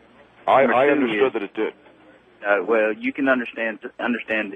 I've seen what 45s, 44s. I've seen what 40s, 9 millimeters. I've seen exit wounds. Now, here's my comment. Number one, you if you or anybody else would walk up after knocking the person out with the chemicals that you use, and you take a gun, and you take a gun and you put it to their head and you pull the trigger, that's premeditated murder. I don't care how you look at it. It is a wonderful way to exit our world and go off into the other side. Okay. All right? Well, no, this I is don't a police officer you're talking to. A guy used to be a police officer. If he saw them walking through the eucalyptus trees and then get gassed and shot, he'd arrest the person doing it. Well, Phil, that's why we're looking for a reprieve from Governor Davis so that we can euthanize Mr. Hope and begin to bring our country into a civilized era of death with dignity instead of keeping our elderly alive. I have changed too many diapers. I have cleaned and rinsed out too many bedpans. I have mopped up oceans of drool and liver bile. And I can tell you, sir, I would much rather put a bullet in their head than have to do that again, and they would much rather I do it. You would not want your son to dispatch Phil, I have you. no comment. You don't want your son dispatching you with a laser-sighted hunting rifle. Listen, Phil. You wouldn't want that? Let me say something else. Let me Number answer that. one, No, I would not. What if you wore antlers? No, I wouldn't care if I wore antlers. Phil, here's a comment, Phil. Yes, sir. Remember this.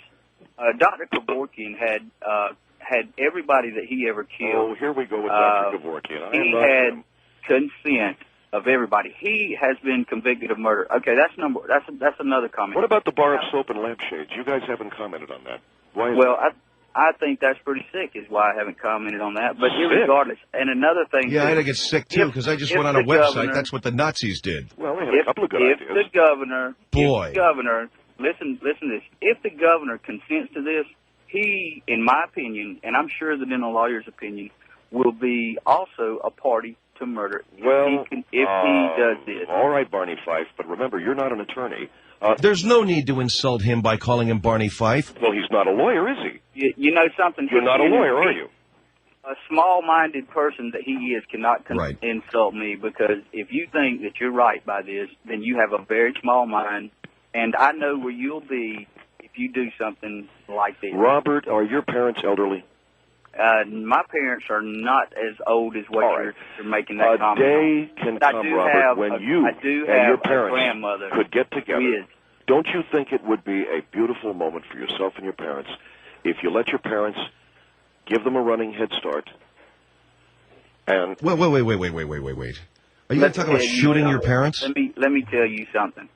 There's not a day in this world where I see me ever doing anything such as that. But what if there's I thought that you were going to do something like that to my parents, I know what I would do to you, and I know how I would suffer. I'm saying irregardless, that you are a sick we are entering individual, a wonderful and era. if you break the law, you will be punished. I'm sure of that. Well, Robert, you could walk out into a beautiful clearing in the woods with your own parents. Just tell them to get going. Give them a head start. Why don't you do this? And I hate to say this. And we do have a bow and arrow. We do have a bow and arrow package. Why don't you do this? Why don't you go ahead and walk out in that field and let somebody do that to you? Because we don't think that you are going to do that to any of our parents. Why would I do? Just go ahead and do that? Why would I do that? I'm 39 years old. I think I know why you should do it. To give you a taste of your own medicine. Absolutely. Bar of soap and lampshades. Well, I saw it in a movie. Yeah, that's great. I will say this, Robert, there's nothing more beautiful than to give your parents a running head start and draw down on them with a laser-sighted... Yeah, that's fine. The guy knew I was going to hang up, so he starts talking really fast. Phil, if you pick the bow and arrow package, you get a free T-shirt. So yeah, okay. I've heard some sickness. What? Can I tell you about the April Fool's special? Where? At your garden walk of life? Yes, on April 1st, you allow your elderly parent to walk through our garden, and one of our staff sneaks up on them, pops a fully inflated balloon next to their head, and scares them to death. Now, one of the things... All right, 1-800-449-8686. Phil Hendry Show. The Phil Hendry.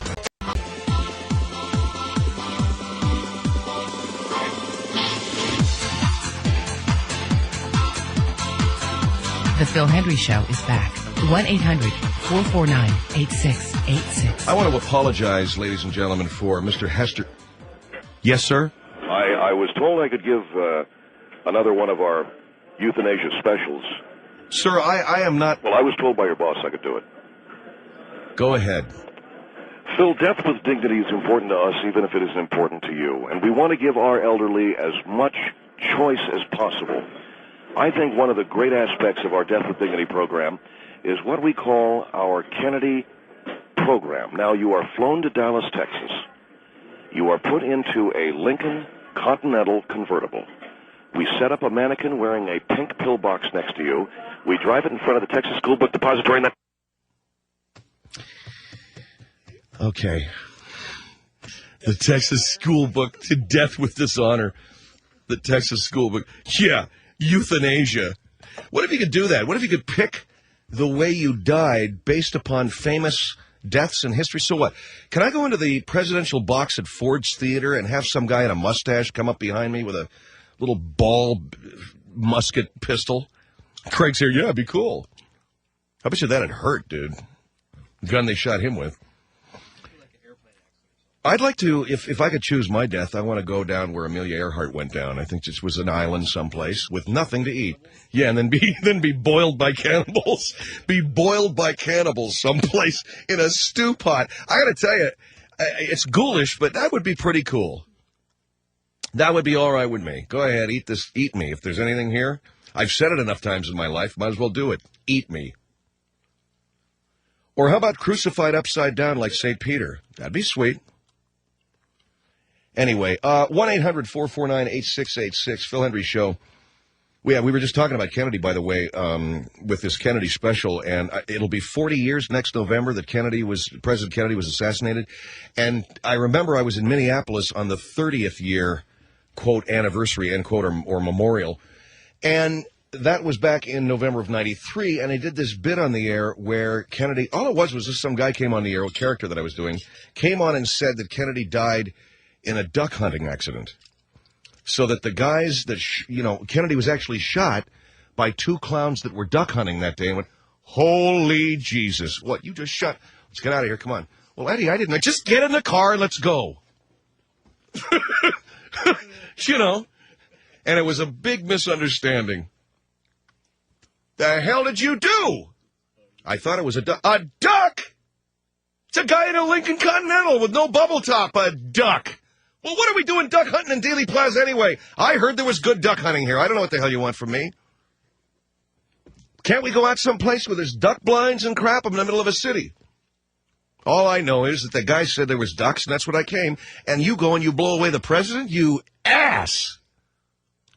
Well, at least I was shooting from that grassy knoll, and I thought, I know what you thought. You ever seen the Zapruder film? Everybody has, ever since Oliver Stone did the movie JFK. Everybody's seen the Zapruder film. The Zapruder film is brutal. Brutal. Have you seen it, Janice? You see Kennedy go forward, he grabs his throat, and then you literally see the whole side of his head come off as he jerks backward.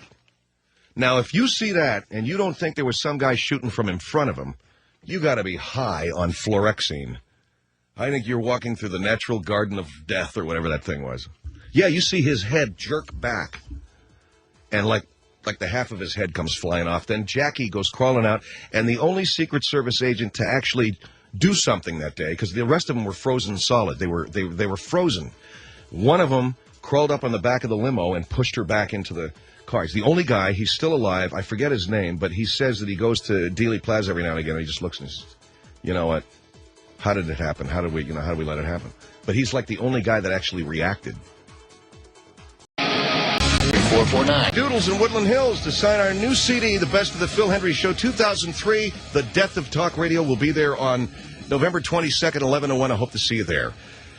I wouldn't know you if you showed up, though, would I? Just say, I'm the guy that was listening to you that day, Phil, when you said, come on out. And we will not only be signing our CD, but just saying hello and meeting and greeting and taking pictures. People often bring their cameras. And we very gratefully and graciously accept the offer to have our picture taken with them. And then I find out that, no, they just want me to take a picture of something that they're interested in. Here, Phil, could you take a picture of me and Mr. Handel over here? So that'll be on the 22nd. This news just in, actually just a few hours ago, but nonetheless very interesting to me. Have you seen a TV show on ESPN called Playmakers? It's a brilliant show. It's an adult soap opera about the fortunes of a professional football team called the Cougars. Fictitious team, but nonetheless very realistically rendered. The actors themselves are pretty ripped, look like football players. And it's the story of a professional football team, and it doesn't sugarcoat any aspect of that life. It deals with drug abuse. It deals with spousal abuse. It deals with the pressure. It deals with the tension between player and management, the tension between coaching staff and player. And it does it in a critically acclaimed fashion. Well, ESPN, the word is, ESPN is going to give up on this show. They're going to air the last episode this coming Sunday night. Now, I don't know if this is another one of these examples of a so-called, something negative happening to a TV show, when in point of fact they planted the information so it'll come back next year stronger than ever. But here's the story from the New York Post, and this show, Playmakers, by the way, I'm taking credit for. I have to. I have no choice. If I don't, then we get sort of steamrolled under the larger media express. But we talked about this stuff and have been talking about this stuff on our show for a long time. Now all of a sudden we got this thing, Playmakers, and what's the other thing that's just happened, Janice? The Portland Trailblazers have now been dumped by Dare. We're taking credit for that too, just so you know. So you can say that the sports journalists have been dealing with this information, but all of a sudden now, since Phil Hendry's show started talking about it, we got a show about drug addict sports jocks, and we got the Portland Trailblazers. Dare's telling them to take a freaking flying jump. And since we're up there in Portland, how about just bending over and taking this pine cone while you're at it? I'm sorry, it's not coincidental. All of a sudden, we're talking about it. Next thing you know, there's TV shows, and the Trailblazers are getting crapped on, and the fans are starting to get hip to it. All of a sudden, I start doing phony phone calls on the air, and we got cranky anchors. Give me a break, Jimmy. Come on. I love you, man, and you're making way more money than you should. I mean, than me. I meant to say than me, not that you should. So just give me a big freaking break over here, okay? Everybody knows who you are. No one knows who I am. Good for you. Don't take it so serious. But I will tell you this much. ESPN, according to this New York Post article, last night's season finale of Playmakers is the last episode of the controversial show you'll ever see on ESPN. The cable network is, quote, knuckling under to pressure from the National Football League and killing its bona fide hit. The series, which portrays pro footballers as wife-beaters and drug addicts, has been under fire from the league since it debuted back in August. Fans hoped high ratings, nearly 4 times that of the same time slot, 4 times that of the same time slot last season, would win it a second season, but fear of losing its NFL coverage to a competitor has proven overwhelming for network execs. An ESPN rep says no decision about the show has been made. They can't even put it over on ABC because ABC's got Monday Night Football. Now, ESPN does what they do very well. What they do is they cover the world of the X's and O's of sports. ESPN doesn't cover the total picture and total story of sports because they can't. If they did, they wouldn't mind putting Playmakers on the air. But ESPN is a traditional sports channel. Just like the sports talk hosts you listen to are traditional. I don't care if they got a nickname like Boomer, JT, Boner, Bonehead, whatever these cats are calling themselves, right? Welcome to the alley, welcome to the garbage can, welcome to the jungle, welcome to my ass, whatever they call their show. They're traditional sports hosts. They don't ask tough questions, and they stick with the X's and the O's, and that's what they know, and that's what they do, right? You don't wander into territory like this unless you're all grown up. ESPN tried to hire Rush Limbaugh earlier in the football season, only to find that Rush is a controversial guy who says controversial things. It blew their feeble little brains out, and they decided that they couldn't have that. Then they put the show Playmakers on. And I got to tell you this. I love to watch ESPN, but you guys are not grown up enough for this stuff. This is not what you guys do. Stop while you're ahead. Do what you do. Leave the rest of it to people that got a pair. You guys, you're not ready for this. What are you kidding me? If you're worried about the National Football League pulling its money from you, and this is what we call a traditional fear in the world of sports. You know, you can't call yourself a sports journalist and have your hand out taking money from the world of sports. It doesn't work like that. You can't say I'm covering the Miami Dolphins and oh yeah, their team is on my station. We pay money to broadcast the games. And you're going to be objective, huh? Oh, yeah. That's why they call me the pit bull. I'm sorry, the small dog. Something. I got a nickname somewhere. I got to think of it. I'm Eddie. I'm going to start calling myself the bull dyke. What do you think of that? Well, that's a lesbian. Oh, I'm sorry. How about Eddie the pit bull, the bull dyke? Why don't they hire Rosie, by the way, to do? I think that'd be a riot having her doing sports. Have her with the whole cropped off hairdo, right? The buzz cut. Rosie the Bull Dyke O'Donnell with sports. Hi, I'm Rosie the... I don't know how to do an impression of her, but you know. Janice, you can do one. Can you do a Rosie impression, Janice? No? Say it again?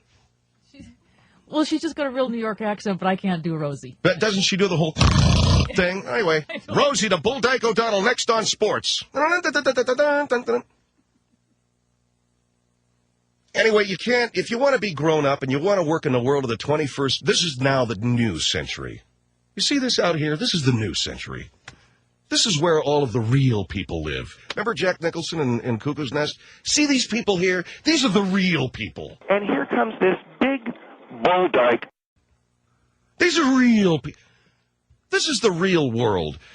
You just do what you do. Interview them about how great they did on third down on the weak eye formation when you pitched the ball and the cat cut the corner and made the first down behind a great block from L.J. Asswipe, the new split end. Do that. Don't think for a minute you're grown up enough to be working in the world that we're working in, where we're taking legitimate shots at these guys. You're going to have a TV show, and I hear this show's great. Are you going to see it anywhere? They're going to put it on ABC. ABC isn't going to talk any real smack. ABC's got Al Michaels, who thinks he's funny and he ain't. John Madden, who is way better on Fox than he is on ABC, but nonetheless always very enjoyable because he's just a big lunk, and he's a lot of fun, and he circles guys in the crowd with the cheesehead hats. That's cool. But when we're talking about the serious, the real problem with sports today, the criminality, the arrogance, the insanity, the drug addiction and spousal abuse and all the other problems that are really bedeviling it, and the stupidity of the fan, the unbelievable and ever mounting ignorance of the fan, you're talking about some real problems. When you couple that with the money that's spent on watching these drug addicts and felons, and then put that in with the fact that your kid has on the shirt of one of these scumbags, whether he is a hockey player, I don't care. And to my very fine Canadian friend who called yesterday, hey, Phil, hockey guys are different. No, they're not. No, they're not. Yeah, they may be more approachable. I'm sure they give out their home phone number, whatever. These guys, so long as they're in the limelight, do a next to nothing job for a whole lot of money, and we shouldn't see their faces in the newspaper for spitting on the sidewalk. What do you think of that one? Well, gee, they're just like everybody else. No, they're worse. So you're not going to see playmakers because ESPN ain't got the balls for it, and I'm not criticizing them. Understand, I'm not criticizing them. I know what they do for a living. You can't criticize a midget if he ain't 6 feet tall. Do you understand? You can't say, how come you're not 6 feet tall? I'm a midget. That's why I can't really criticize ESPN for not having the cojones to keep playmakers on the air, because they weren't born with them. That's not the charter of their network. Their network is X's and O's and all that other dumbass stuff. Leave the real hard-hitting commentary to this show and to whoever else is out there, and I don't know if there's anybody willing to talk about the world of sports, not in terms of them being anything other than actually lesser than the rest of us. Pea-brains with drug problems making a lot of money. But they're not as bad as that fat cow Catherine Zeta-Jones, and we'll be talking about that Oh, you didn't hear about that one? Oh, she's all upset because she ain't on the Atkins diet. Hey, guess what, fat ass? You ought to get on it. Wait a minute, you're talking about me, Catherine Zeta-Jones, one of the most beautiful women in the world. Okay. I think Celia Ward is way better looking than you. I preferred her on those phone commercials. Plus, she's slender. And she's all upset because somebody said she's on the Atkins? Because her valuable name would be abused? She wouldn't be able to use her valuable name for some other fat-ass diet? I bet you she's got a rear end on her about 8 axe handles across. Should we call Michael Douglas and find out? She's got a beautiful face. But that quickly sort of fades in the mind as soon as you take a look at that ass. Tell everybody what you told me, but are you gay? That's what you do, Katie. But no, not you. The Phil Hendry Show is brought to you by Nissan and your Nissan dealer. 1-800-449-8686. This is the Phil Hendry Show. Hello, I'm Bobby Dooley. I'm president of the Western States Homeowners Association, and I'm very proud to be on the Phil Hendry Show. Thank you, Bobby, for joining us. Right now, you have a problem out there in terms of the people putting up Christmas lights too early? That is correct. We have a CC&R, Phil, in our home code, which prohibits the exhibiting of Christmas lights before Thanksgiving. It has been our feeling and the feeling of members of our council that the exhibiting of Christmas lights, especially the very ostentatious displays, while are very much in keeping with the spirit of Christmas, we think that there is a desperate need on the part of a lot of these people for some kind of approval or acceptance, or they want the world to see them, and to love them, and so they insist on putting their lights up as soon as possible. We think where a home has lights up early, that's a home where the people are really sort of these pathetic, please love me types. So what we've tried to do is keep that at a minimum. Well, you have a CCR that says no lights before Thanksgiving. That is correct, yeah. But you've mentioned that you put your lights up early sometimes. That's a good point. The reason is because, first off, I am the Homeowners Association president, and we do get some consideration there. We don't think it's too much to ask in terms of the work that we put into our community. But more importantly, we don't put our lights up to get the world's approval. The difference between my family, Phil, and other families is that when we put our lights up, it's because we have great Christmas spirit. I love to get my sweaters out. My husband Steve is on the eggnog machine, and our sons are in charge of the music. For the Dooleys, Christmas is all about spirit. So no, we don't need the approval of the world. We're not looking to get a pat on the head. We're not out there saying, oh, please love me. We have Christmas spirit. But for other people, what we're trying to say is, don't be so pathetic in your need for approval that you put your lights up too early. Are you, Ms. Dooley, can I ask you, are you religious? Why do you? I'm always kind of wary of loaded questions. Well, because Christmas is about the birth of Jesus Christ. Well, not technically, no. Well, yes, Christmas is the birth of Jesus Christ, right? Yeah, well, yes, it is, but that's how it started. But it's really more now about it. It's time for me to get my sweaters out. But, Phil, what we're talking about, we're not talking about our family. We're talking about a problem that is the problem of people putting their lights up before Thanksgiving. And we think they're pathetic. Okay, is that Mr. Dooley? Yes.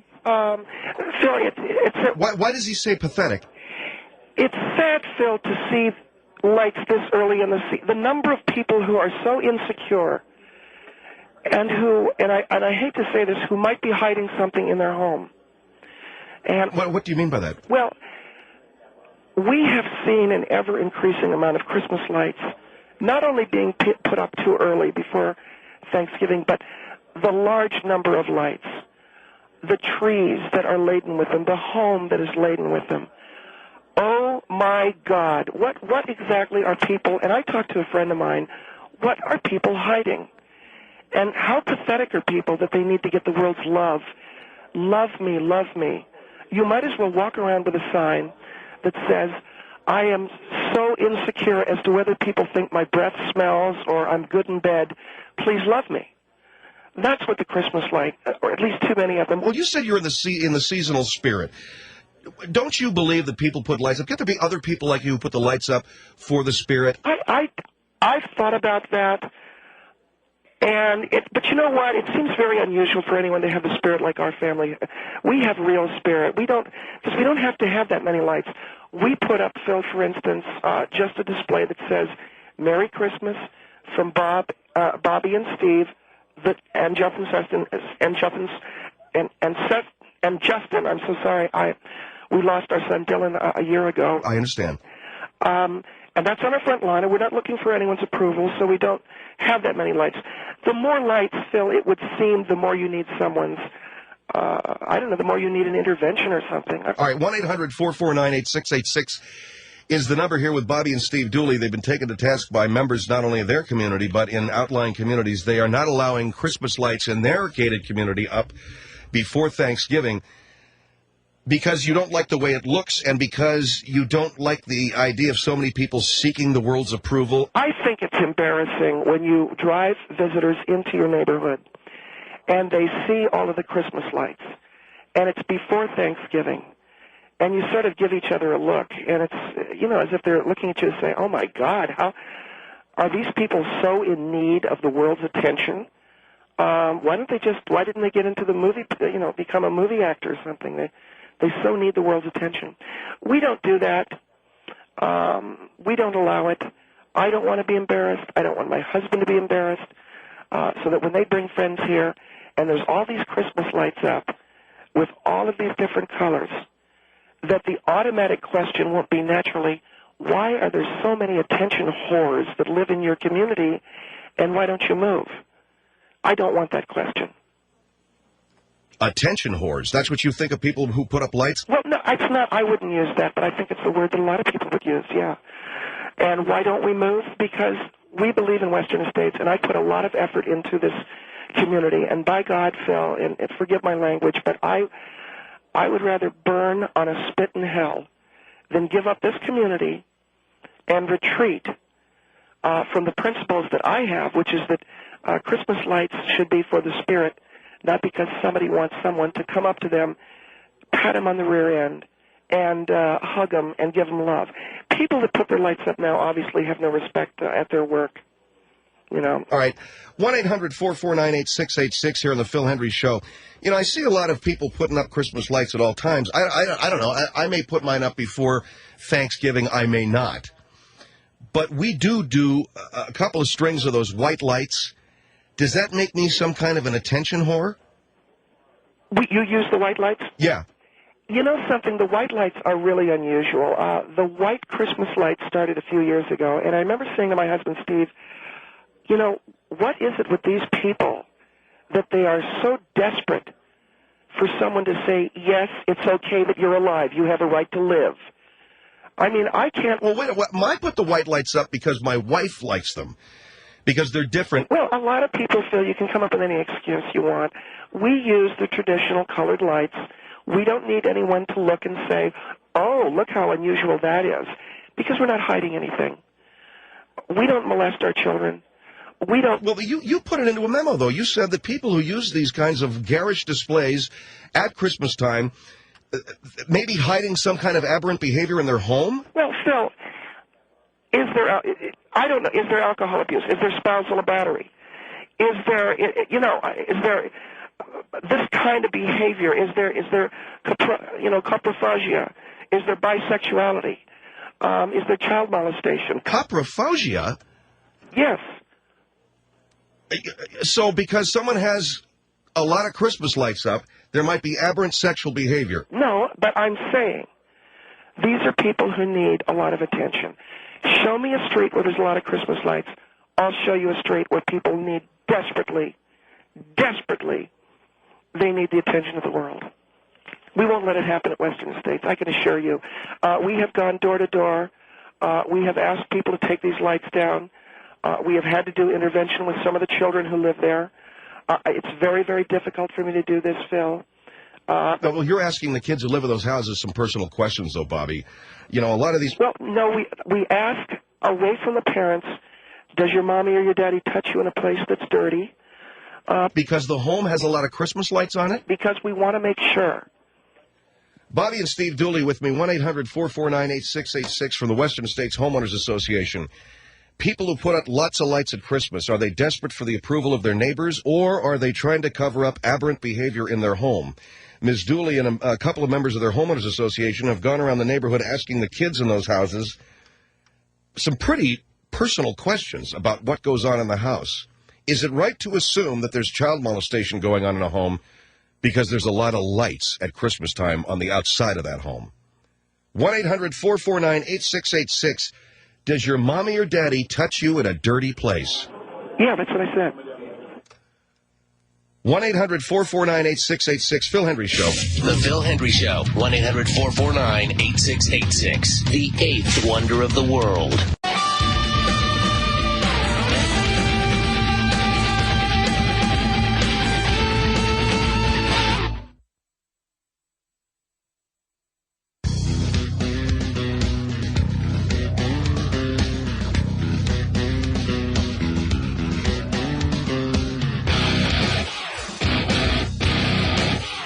Henry Show is back. 1-800-449-8686. Talking with Bobby and Steve Dooley from the Western States Homeowners Association, where you guys have been involved in your fair share of lawsuits down through the years because you run a fairly autocratic homeowners association there. Do you not? I mean, you tell people they can't have their lights up before Christmas, their Christmas lights, or before Thanksgiving. Yes, before Thanksgiving. And Phil, no, we're not autocratic.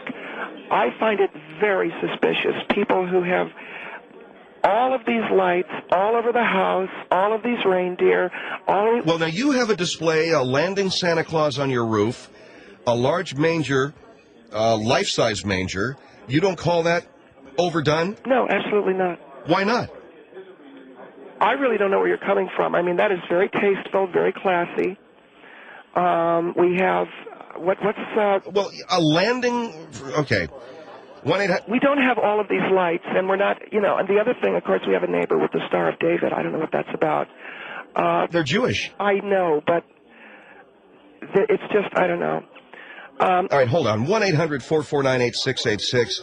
You say you take a lot of the kids of these homes and buy them a Cherry Coke in the rec room to ask them about abuse. Yes. You don't get the connection between a home with a lot of Christmas lights and the very real possibility there's a child in that home at risk. I've never made that a connection. Well, Phil, I think you and other parents need to wake up. People who molest will do anything to make themselves and their house look more homey and happy. 1-800-449-8686. Here is Alan. Alan, go ahead. You're on the Phil Hendry Show. Yeah, hi. Yes, sir. This lady, you really upset me here with your self-righteous bigot attitude here.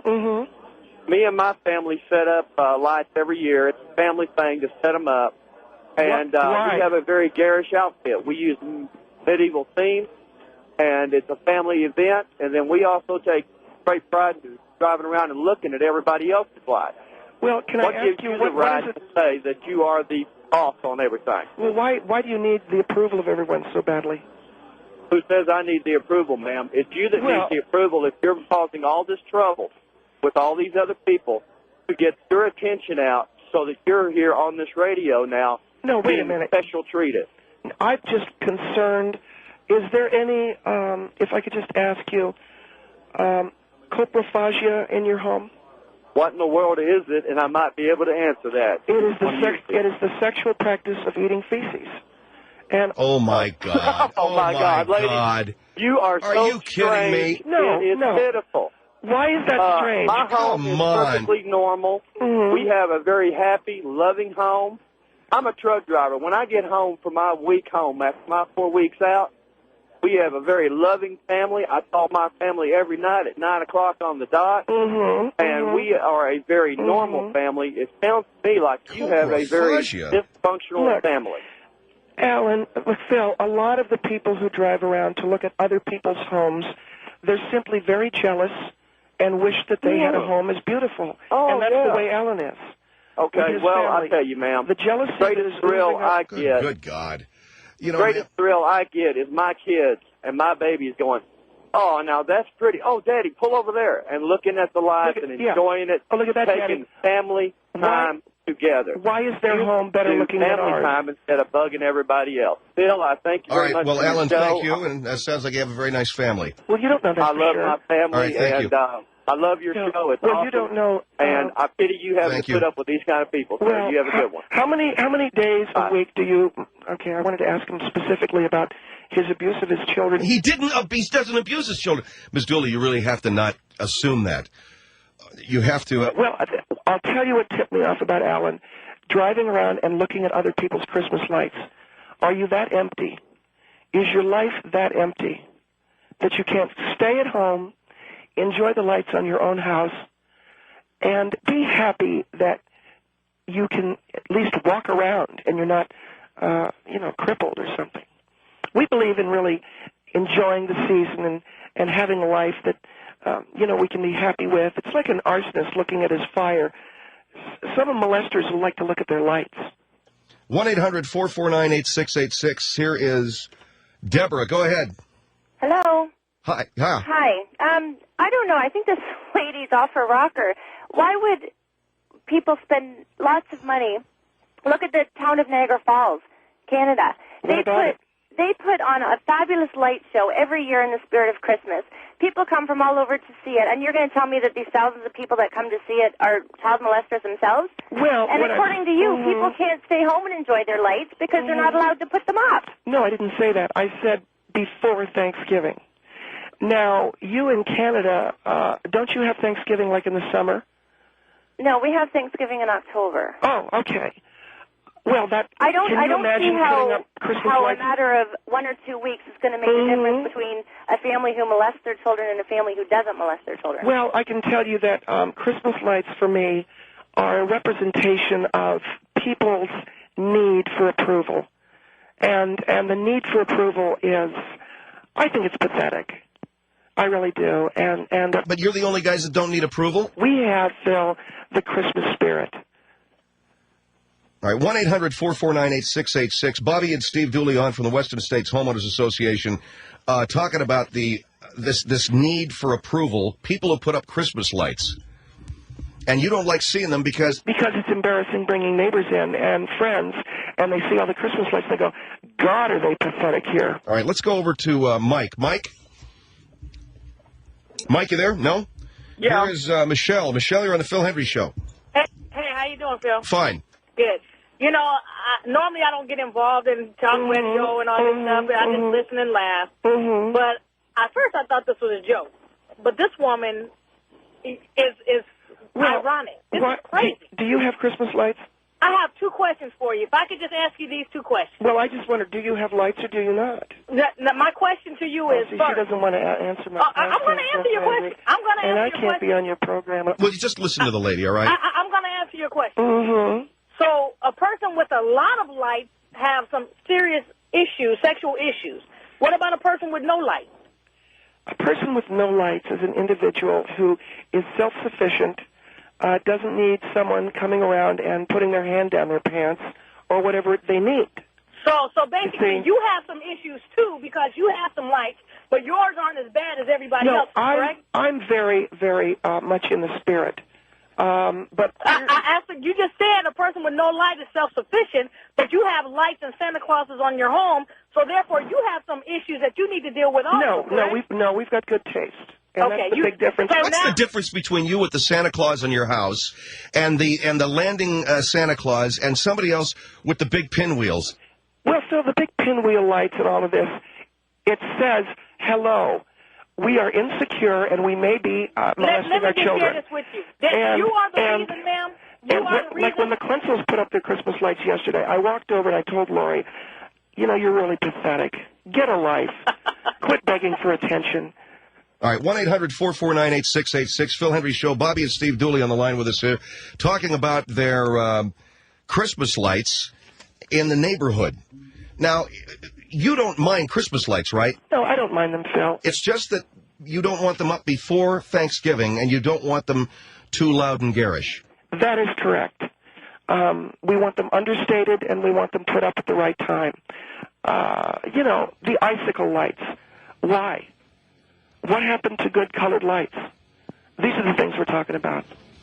All right, 1-800-449-8686. Bobby and Steve Dooley, who are presidents of their own homeowners association, and they're running roughshod over the homeowners there with the Christmas lights. Phil Henry Show.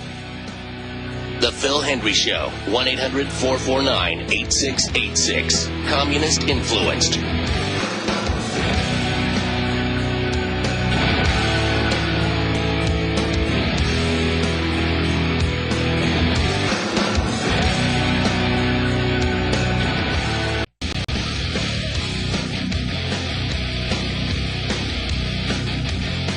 One 800-449-8686. The Phil Hendry Show is back. I understand him as Dooley. Bobby and Steve Dooley with us, the president and vice president of the... Your husband is the vice president?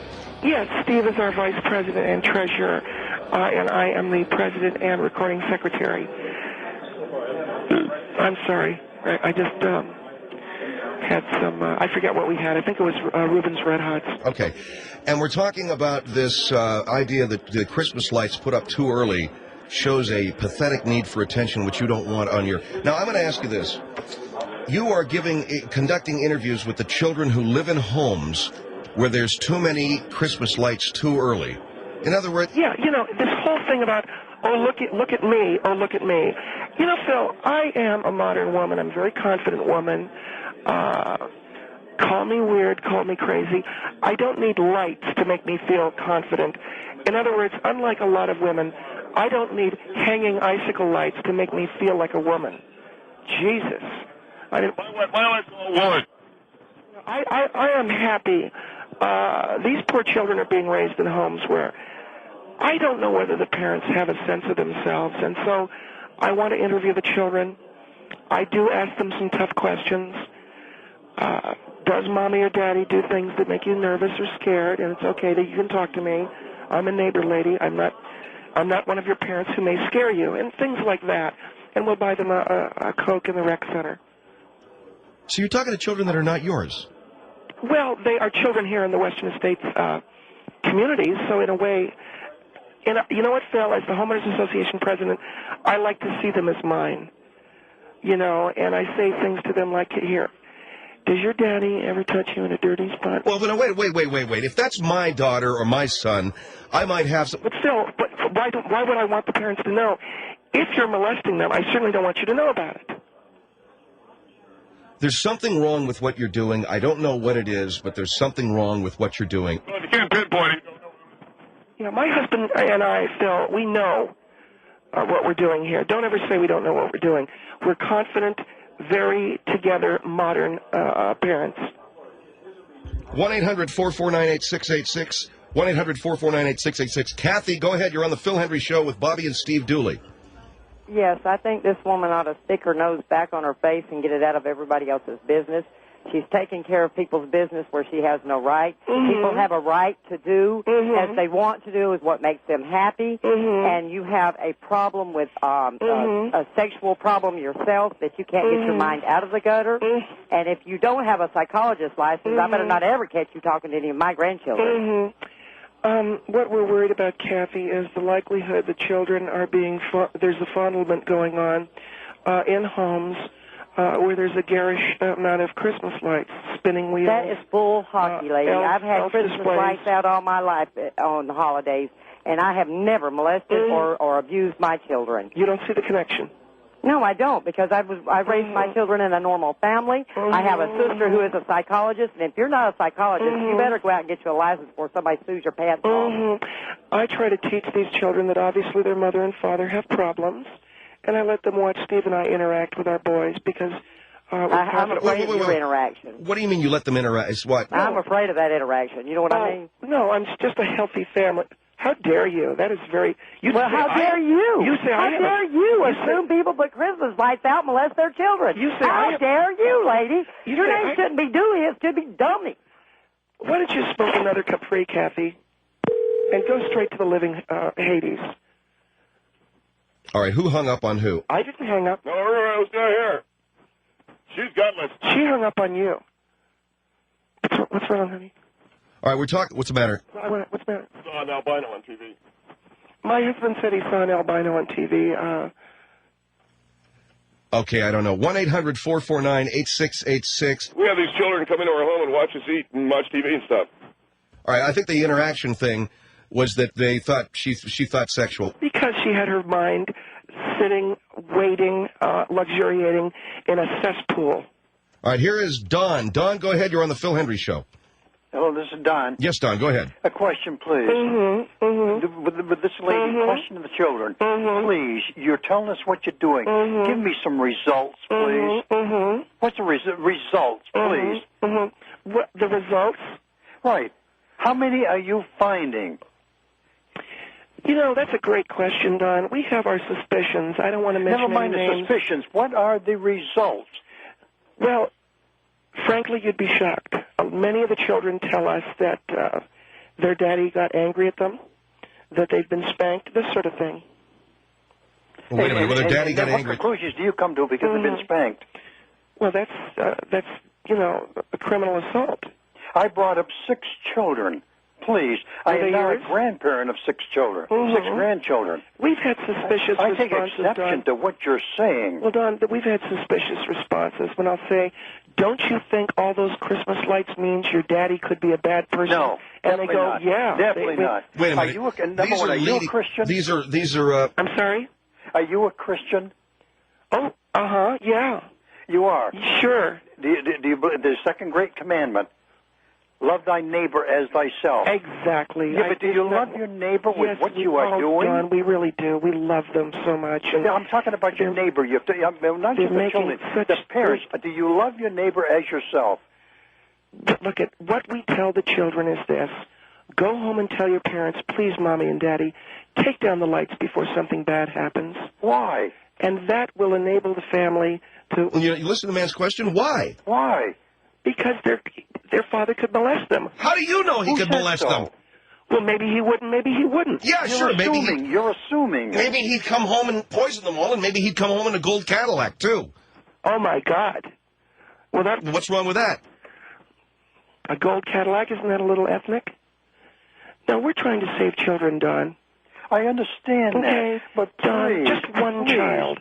If we can save just one child, that probably wouldn't be enough, would it, Steve? No, we got to save more than that. But judging, you shall be judged. I think you're judging people and assuming things that you're wrong in doing so. Do you have Christmas lights? I'm sorry? Do you put up Christmas lights? Yes. Okay, well, that's the problem. Yeah. Yeah, it's problem. And so now we understand. So that means I'm bad? No, I brought up 6 children and I have 6 grandchildren. I'm bad? Well, please, I asked you a question. Am I bad? The shoe fits. If the shoe fits. Again, please? Wait a minute. Don, you seem like a nice man. Help us. Help Steve and I stop the lights before Thanksgiving. For the love of Christ. For the love of Jesus, our Savior. Please. And the legion of demons. You better stop using the word God and Jesus in your conversation. All right, I won't. I'm sorry. You should not be using them. In the name of the great corn god, if you want, or in the name of the great Thanksgiving, the great Halloween pumpkin. But whatever it is, take the lights down, put them back in the garage, go back inside, and quit bothering people.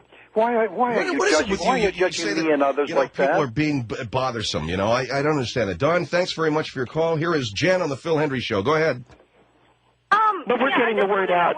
She has the authority to interview these children, and how do you see a correlation between obscenely amount of Christmas lights to child abuse? If you have suspicions about your neighbors, then you should be contacting social services to allow them to do a investigation. Jen, it's a very good question. The studies that my husband Steve has done suggest that there is a correlation between coprophagia and an enormous amount of Christmas lights. If that's the case, we think that people are at risk. Are you trying to tell me that there is a correlation between eating feces and a lot of Christmas lights? That's what is that? What's that beeping? It's my radar detector. I just turned it off. What are you, a cop? No. You found a correlation between eating crap and Christmas lights. Yeah, that's right. What do you mean the studies your husband's done? Well, he knows some guys. But we'll cut the power to the Quensel's house if they don't turn off the lights. They've got 3 children, and All right. Listen, Jen, thanks for your call. It's been enormously entertaining, but I don't believe for 1 second, Mr. and Mrs. Dooley, that you will be allowed through any court in this country to continue telling people they can't have Christmas lights up before Thanksgiving because it's pathetic, all the attention they're looking for. And get out of here with a coprophagia, too. Well, it's a really neat word that we learned. Yeah, good for you. You learned a neat word. 1-800-449-8686, Phil Hendry Show. The Phil Hendry Show. 1-800-4...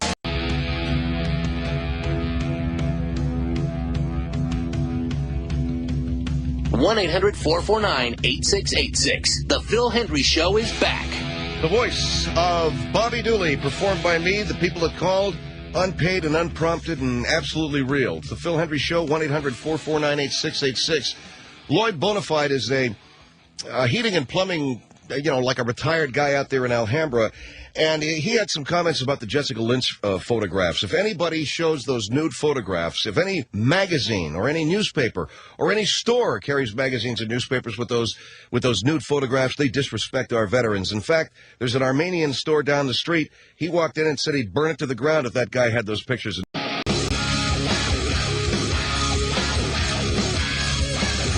Here's Phil Hendry, 1-800-449-8686. Coming up in our show today, we have Margaret Gray, who believes that it was, whatever might have happened to the kid at the Michael Jackson Neverland Ranch, it might have been bad, but sometimes you got to pay a price for making those showbiz connections, right? And also we have Vernon Dozier, high school football coach, who now doesn't trust anything or anybody involved with kids. He thinks they're all suspect. Special Olympics, Jerry Lewis Telethon, Children's Hospital, you name it. That's all ahead on the Phil Hendry Show, the only show in the United States that hasn't immediately leapt onto the Lynch Michael Jackson bandwagon. You'll excuse us. Would you mind if we just kind of take a step back and look at the information? Is that okay? Is that all right with everybody? Would that, we got the emails today. What? You don't believe that he's guilty? Why, what are you, stupid? No, you're right. I'm stupid. I'm not a brain surgeon like everybody else listening to me right now. I'm not a rocket scientist. I'm not Albert freaking Einstein, and I don't have a crystal ball. So I haven't jumped onto let's throw the freak off the top of the windmill bandwagon. See, everybody's a brain surgeon. You want to know why? Because everyone's got that whole knee-jerk way of answering questions and dealing with problems, which is... Oh, well, if it was me, if it was you, who are you? See, if it was me, man, I'm looking at a guy sleeping with a kid. Why, he must be guilty of molesting him. Oh, okay. Well, I ain't you.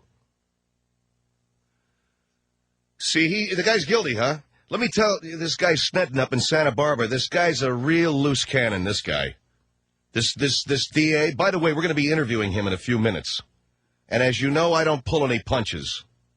I'm going to have this guy snetting on, the DA of Santa Barbara, and I'm going to ask him straight ahead what's going on with him and the comedy act that he put on before the press yesterday, the fact that he doesn't know the law in the state of California because he can't quote it correctly.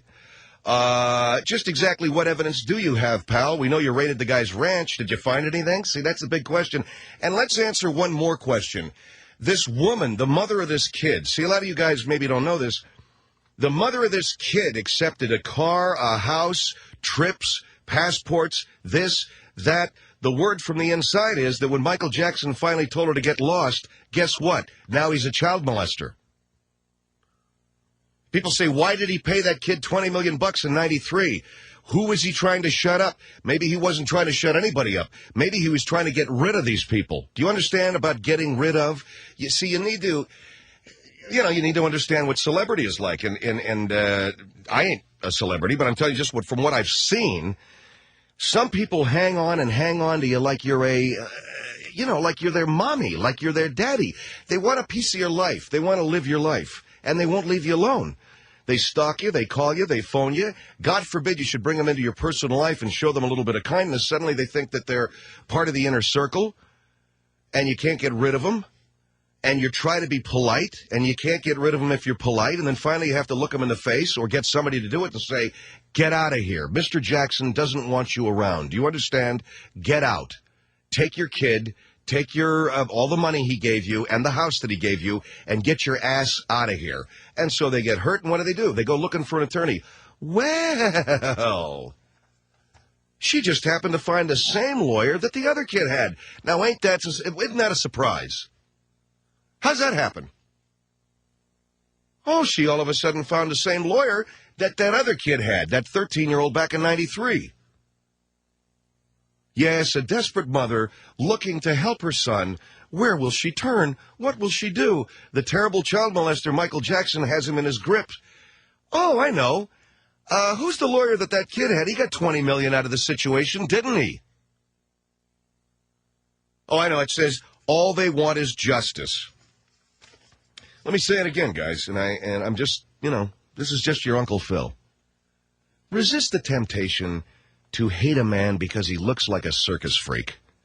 I know he looks like a circus freak. If you look at the man's face, you look at that mugshot, he doesn't come from the planet Earth. He doesn't. The guy I'm looking at here, he's not from the Earth. I don't know anyone from Earth.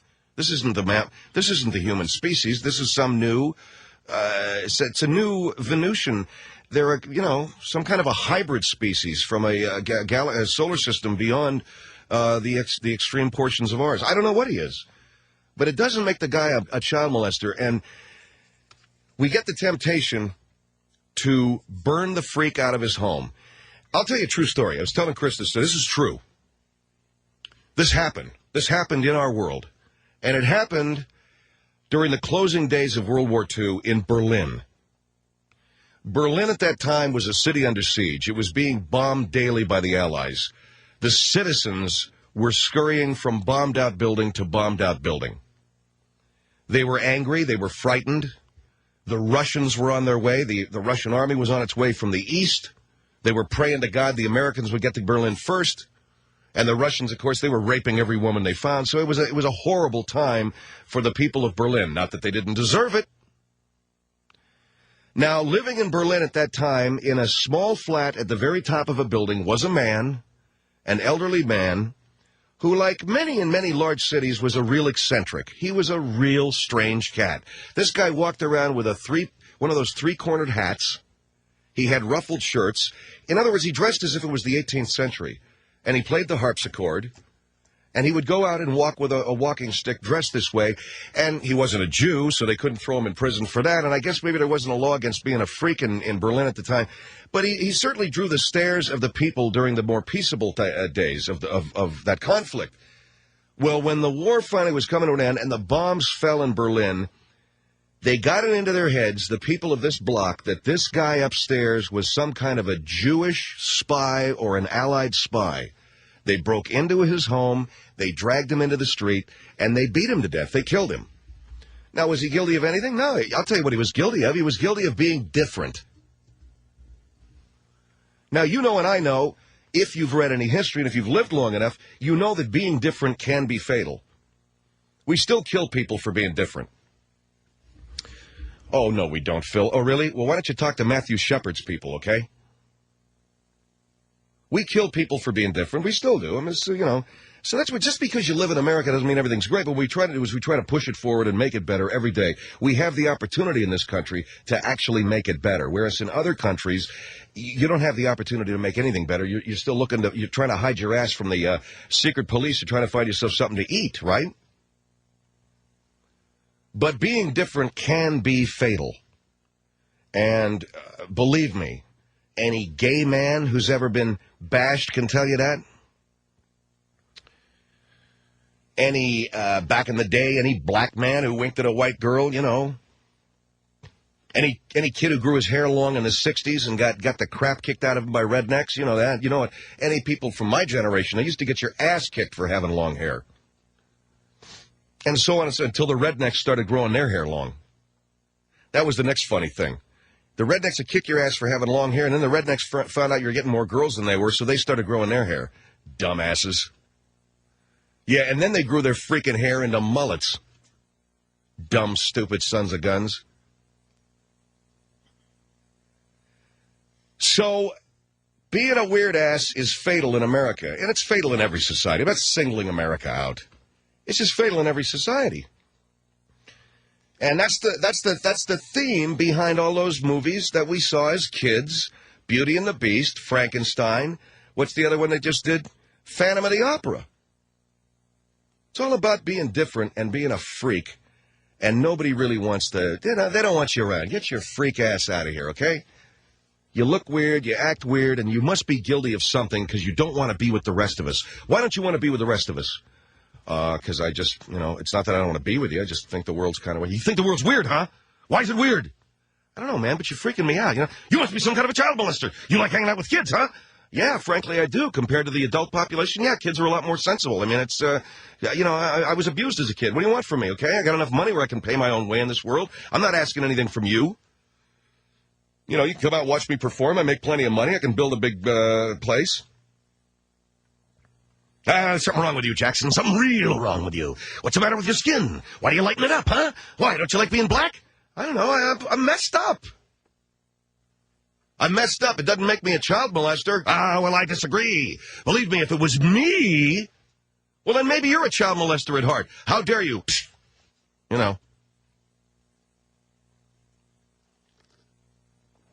Just, guys, take 24 freaking hours out of your life and figure something out before you start jumping on the big Michael Jackson's a piece of crap bandwagon. I don't care whether the guy lives or dies, personally.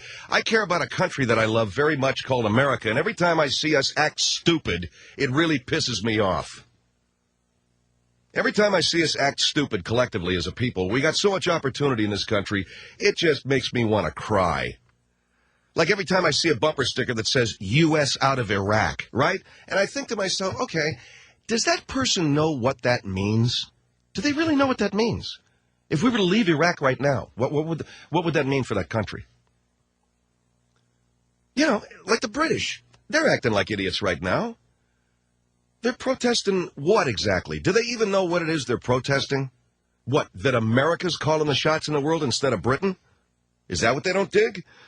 Do they not dig the fact that we're, for the very first time, a country doing something about terrorism? I got to tell you something. I don't mean any disrespect to our European friends, but those people lived with terrorism for decade after decade after decade, and they did nothing about it. They get their hotels bombed. They get their pubs bombed. They get their people killed. Their diplomats murdered. When it happens to us in the United States, we happen to be very proactive. You don't like it? Well, that's too freaking bad, man. We're doing you a freaking favor over here. Now, the Turks, they got a big bomb going off today. All kinds of people die. They say if you guys hadn't gone to Iraq, this never would have happened. That's kind of like saying how do I say this? If you hadn't walked into the bar, you never would have gotten raped. Look, man, she's got every right to go into that bar. What are you talking about? Why don't you just leave well enough alone? What do you mean leave well enough alone? They bombed our place. They killed 3,000 of our... Well, they've been killing our people for years. They're a bunch of ragheads. Why don't you guys just chill out? Chill out on what, man? We don't chill out on nothing. Nah, look at you. You're stirring up a hornet's nest. Yeah, that's what we do. We stir up hornet's nests. That's kind of what we do. What do you guys do? You sit on your thumbs? You run around with anti-Bush placards? What, do you think Osama's going to love your ass so he won't roll a bomb into your pub someday, huh? Guess again, chump. You think the raghead's going to love you because you cats aren't, because you're campaigning because Bush is a badass, right? Like, he's the guy that's the problem. He's Hitler, right? And if you put up enough of those signs, then maybe Al-Qaeda will think on a very clear and lucid day, those Brits, they ain't so bad. Maybe we'll give them a pass on a bombing today. Maybe we'll give them a pass. Maybe we won't kill any Brits today. Oops, sorry, a few of them were killed in that hotel bombing. But, that's how it goes, man, because we're fighting for, what was that again? Islamic, Pan-Arab, no Israel, I don't know. We got something figured out here. It's like, oh, yeah, I know, Palestinian state, but we also want a Pan-Arab state, but we also want to get rid of Israel, but we also want an Islamic state, and what else? Your mama too.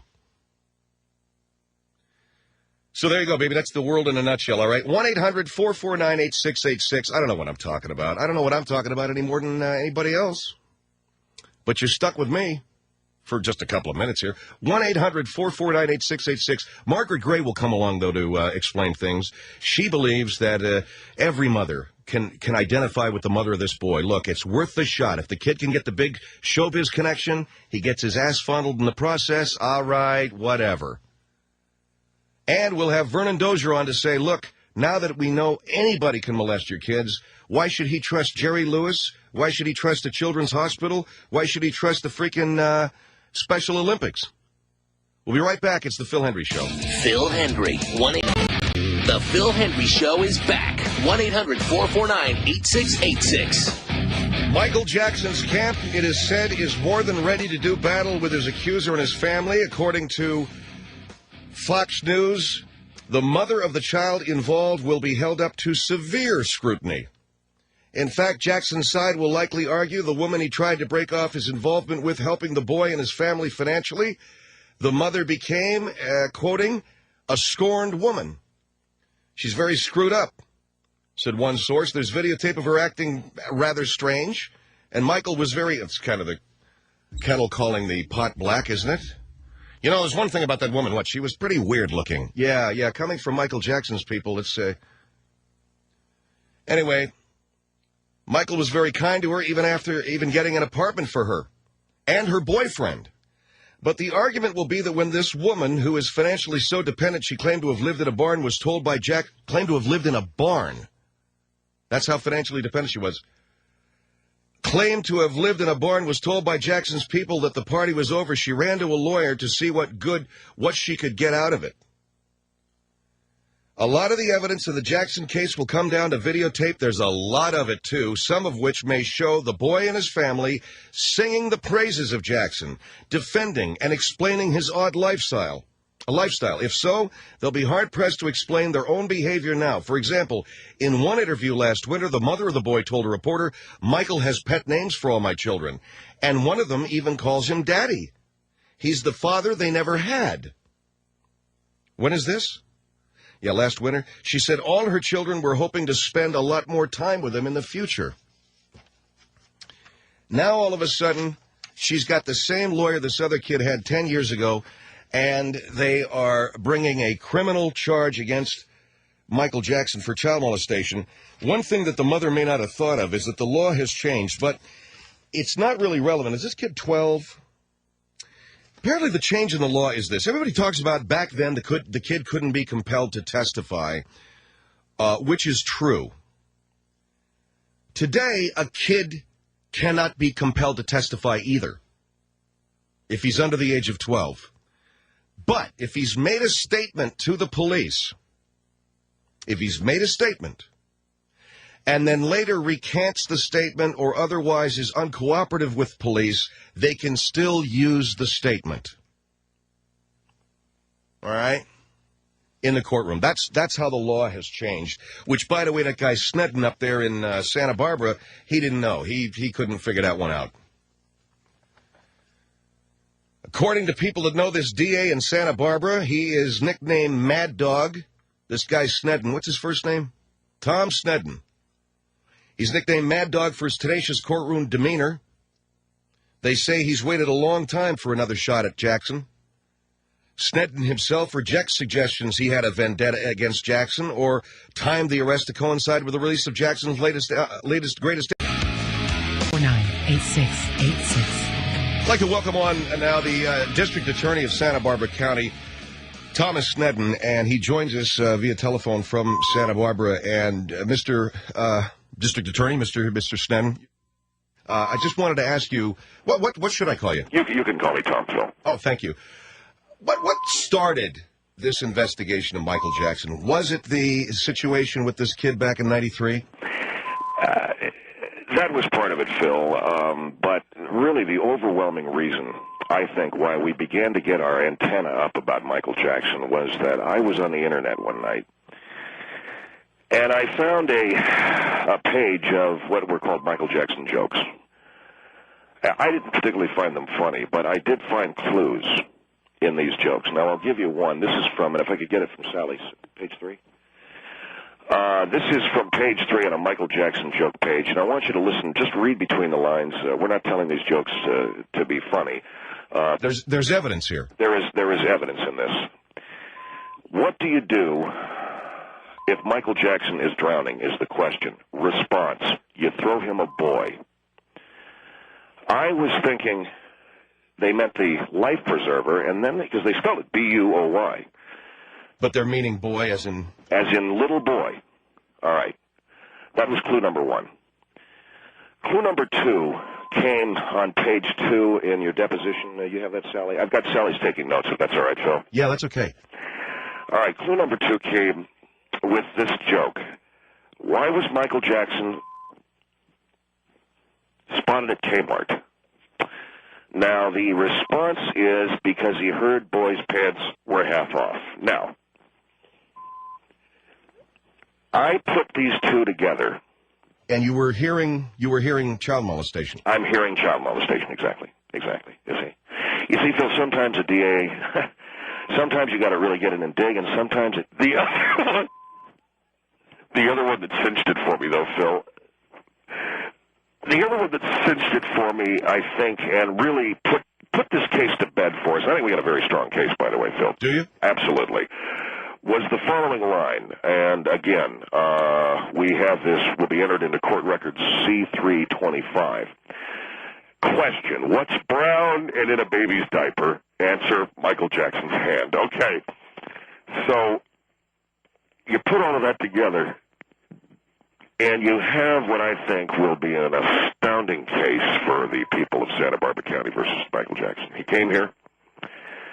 I think he molested some kids. Do you really think so? Well, of course, no, I don't, but I'm saying that I do. I mean, what is the real reason for this? For what? For you prosecuting Michael Jackson. Well, he's funny looking. I mean, isn't that the great... Okay. But, one more. Look, I've had enough of the jokes. No, you like this one. Have you heard about Michael Jackson's new book? It's called The Ins and Outs of Child Rearing. Get it? The ins and outs of... See, so all of this put together... You really got an ironclad case. Yes. So these are the things, I think, that make our case here in Santa Barbara and make me one of the great DAs of all time. And I'll tell you something else, Phil. I win this case. Next stop, Sacramento. Yeah, that's right. Attorney General for the state of California. Thank you. I'm Tom Sneddon. Celebrity voice impersonated. Thank you. You haven't hung up yet, sir. I beg pardon? You haven't hung up. Oh, I'm sorry. Yeah, Domino's. Let me have a... Get out of here. There he goes, Tom Sneddon. So he feels that 3 keys that he found on the Internet led to the prosecution of Michael Jackson. The first was the following statement. What do you toss Michael Jackson when he's drowning? The answer, a boy. And then the second one, of course, what's brown and in a baby's diaper? Michael Jackson's hands. So those were the keys to the DA's case. Jokes on an Internet site. All right, 1-800-449-8686. Next hour, we'll be talking with Michael Jackson himself to find out how he feels about all of this. We'll also have Margaret Gray. She is going to be talking about, look, if your kid's going to get molested, why not buy a celebrity? And also, Vernon Dozier. If celebrities and priests and people like that can molest your kid, then maybe it's time we start looking at the Special Olympics. Here is Sean on the Phil Hendry Show. Sean? Hi, Phil. I got a question for you. Okay. Are you a racist, Phil? These are always loaded questions, folks, when they say, hi, Phil, I got a question for you. And then they come in with a loaded question. Now, what was your question again, sir? Are you a racist, Phil? Am I a racist? That's right. That's the question for you. It depends on whether they're black or white. So, are you telling me yes, Phil? Gee, I don't know, Mr. DA. I'd never touched a kid, though. Hey, I don't care what you're talking about that, all right? Hey, Sean, can I ask you something? Are you white? I am white. Well, what do you care? What do I care? Yeah. It's people like you that make stuff like this. Well, you don't have it. How many black folks do you know? How many black folks do I know? How many have you had over to your house? How many black people do you interact with and are friends with? And you know what I'm saying? In other words, are you just kind of mouthing some stuff that you're supposed to mouth because the teacher said you should? No. Here. Really? The majority of my friends are black, actually. Okay. Whatever you say. All right, Phil. Are you a racist? Hey, Sean, are you a racist? Am I racist? Yeah, after all, you live in Canada. Oh, that makes me racist, does it? Well, come on, nothing but whiteys up there. Oh, is that right? Yeah, I mean, well, yeah, there are the few Native Americans you guys like to shove into the trunk of a cop car, but other than that... Oh, well, why don't you send some bombs up here, and how about get rid of them? Isn't that what you like to do? Send some bombs up here and get rid of them? Isn't that what we like to do? Get rid of what? Indians? Hey, you or don't Canadians, or what? Hey, you don't seem to like anyone who's not American. Who? You. Who said that? It's just what you've been talking. That's what you've been preaching, Phil. No, Sean, you didn't hear me right, my brother. That's not what I said. Talking about the ragheads? Yeah, right? yeah. Is that everybody that's not American? Is that what you mean? So my raghead now? No, you said I was talking about ragheads. I said, does that mean everybody that isn't American? Okay, and the Brits? The crooked teeth? Come on now, Phil. Yeah, the Brits and the ragheads. I hate to tell you this, that doesn't make up the whole world. And I don't really dislike the Brits. I just think they act stupid sometimes. All right, well, I think you need to choose your words more clearly, Phil. No, I'm choosing my words exactly the way I want to. All right, that's a And you know what, the other thing about, here's one more thing about Canadians. Why don't you guys get a backbone and quit trying to be so European up there, all right? Thanks for calling, sir. You know, I really love my Canadian listeners, I do, but there's an innocence about you guys that I really got to kind of slap out of you a little bit, okay? Get a little bit of a backbone and quit trying to be so freaking European. You're North Americans. You're not Europeans, all right? The Queen, she couldn't care less about you. You understand? The Brits, they don't give a crap about you. You know who cares about you? We do, down here in the States. We care more about you guys than all those crooked-toothed Brits and limeys over there. So start figuring out who your friends are. And quit pretending that you dig ragheads when you don't know anything about them. And quit pretending like you're the world's, that you're equanimous people without a racist bone in your body when you hate native, what do they call them up there? Natives. You guys hate Indians. I swear to God, there isn't a country that hates Indians more than Canada. Hates them. Do you know what they call them up there? I swear to God. I'm going to say the N-word. Well, I better not say it. They call them prairie N-word. Their N-word only put prairie in front of it. That's what they call them in Canada. Now, all I'm trying to say to you is, we're all in this thing together, so let's all figure out who our friends are and go up against the real bad guys. Just because I don't like a couple of ragheads doesn't mean I hate them all, and just because I think the Brits got crooked teeth don't mean that I think that Brits need a dentist. Well, maybe they do. All right, 1-800-449-8686, Phil Hendry Show. Phil Hendry Show is brought to you by Nissan and your Nissan dealer. And now, the Phil Hendry Show with Phil Hendry. West of the Rockies, dial 1-800-449-8686. East of the Rockies, dial 1-800-449-8686. First-time callers, dial 1-800-449-8686. And the wildcard line is 1-800-449-8686. And now, here's Phil Hendry. Thank you, Ross Mitchell. Margaret Gray joins us on our show tonight. She is a correspondent with the Scrippley News Institute. She writes a nationally syndicated column appearing in 150 newspapers. She is in Santa Barbara as we speak, awaiting, as most people are, further details on the Michael Jackson case. And you got a rather provocative column tomorrow, Margaret. First of all, thanks for joining our show. Always a pleasure, Phil. Tell us about what you've written and what you're seeing there in Santa Barbara. Michael Jackson, I understand, was released on bail. Yes, we saw Michael waving to the assembled press. He left in a private car. Mark Garagos, his attorney, was walking in front of him. He waved. He looked very good. He gave a thumbs up to the audience, to the assembled press, and he also gave the traditional two-fingered peace sign that Michael likes to give. What do you, I don't know, what do you make of this case personally, not only as a reporter, but as a mother? Phil, I think that mother of that boy that is now making this accusation, I think she took a chance. I think it's a chance that may not have worked out, but people have been asking this question, and let me answer it for them once and for all. The question is, why did she expose her son to Michael Jackson when she knew the man's history? Well, that is true. All right, and that has been asked a lot. You really have to understand, and the mothers out there understand what I'm about to say. There isn't a mother alive. There certainly isn't a mother listening to you right now that wouldn't at least take a chance that a contact with a Michael Jackson, the biggest recording star of at least the last 35 years, might be a valuable business or show business contact. The man already had been sued. She may have been putting her son at risk, yes.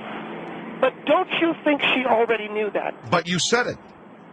You said the magic words there. You said that the man had already been sued. So she knew there was a possibility that her son could be molested, didn't she?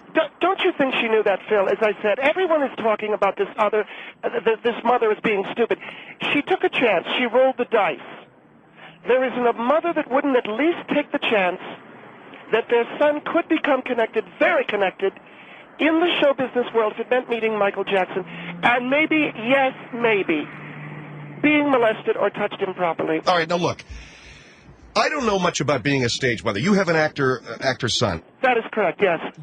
Are you telling me that it is entirely acceptable in the world of show business, or entirely acceptable in the world of mothers that care about their sons, that there is a chance? I think the modern mother does. I think you have an awful lot of antiquated mothers. I think the modern mother understands, in order to make valuable contacts in the show business world, your child is going to have to be put through an awful lot. Your child is going to have to be introduced to a world of adults, a lot of bumps, a lot of bruises, a lot of potholes on the way. One of them might be, let me underline the word, might be, the possibility that the child is improperly touched. But Phil, I've got to tell you... Oh, come on, Margaret. I mean, that I'm going to put my child at risk. But Phil, listen to me. You haven't been a parent very long, and you really don't understand what we're talking about and what we talk to our kids about in life. You take the good with the bad. My God, how many times have I said to my own son, you're going to meet a prominent producer. I don't want him to hurt you. I don't. But if he tries to touch you, understand that to get where you want to go, there's going to be some tough times, darling.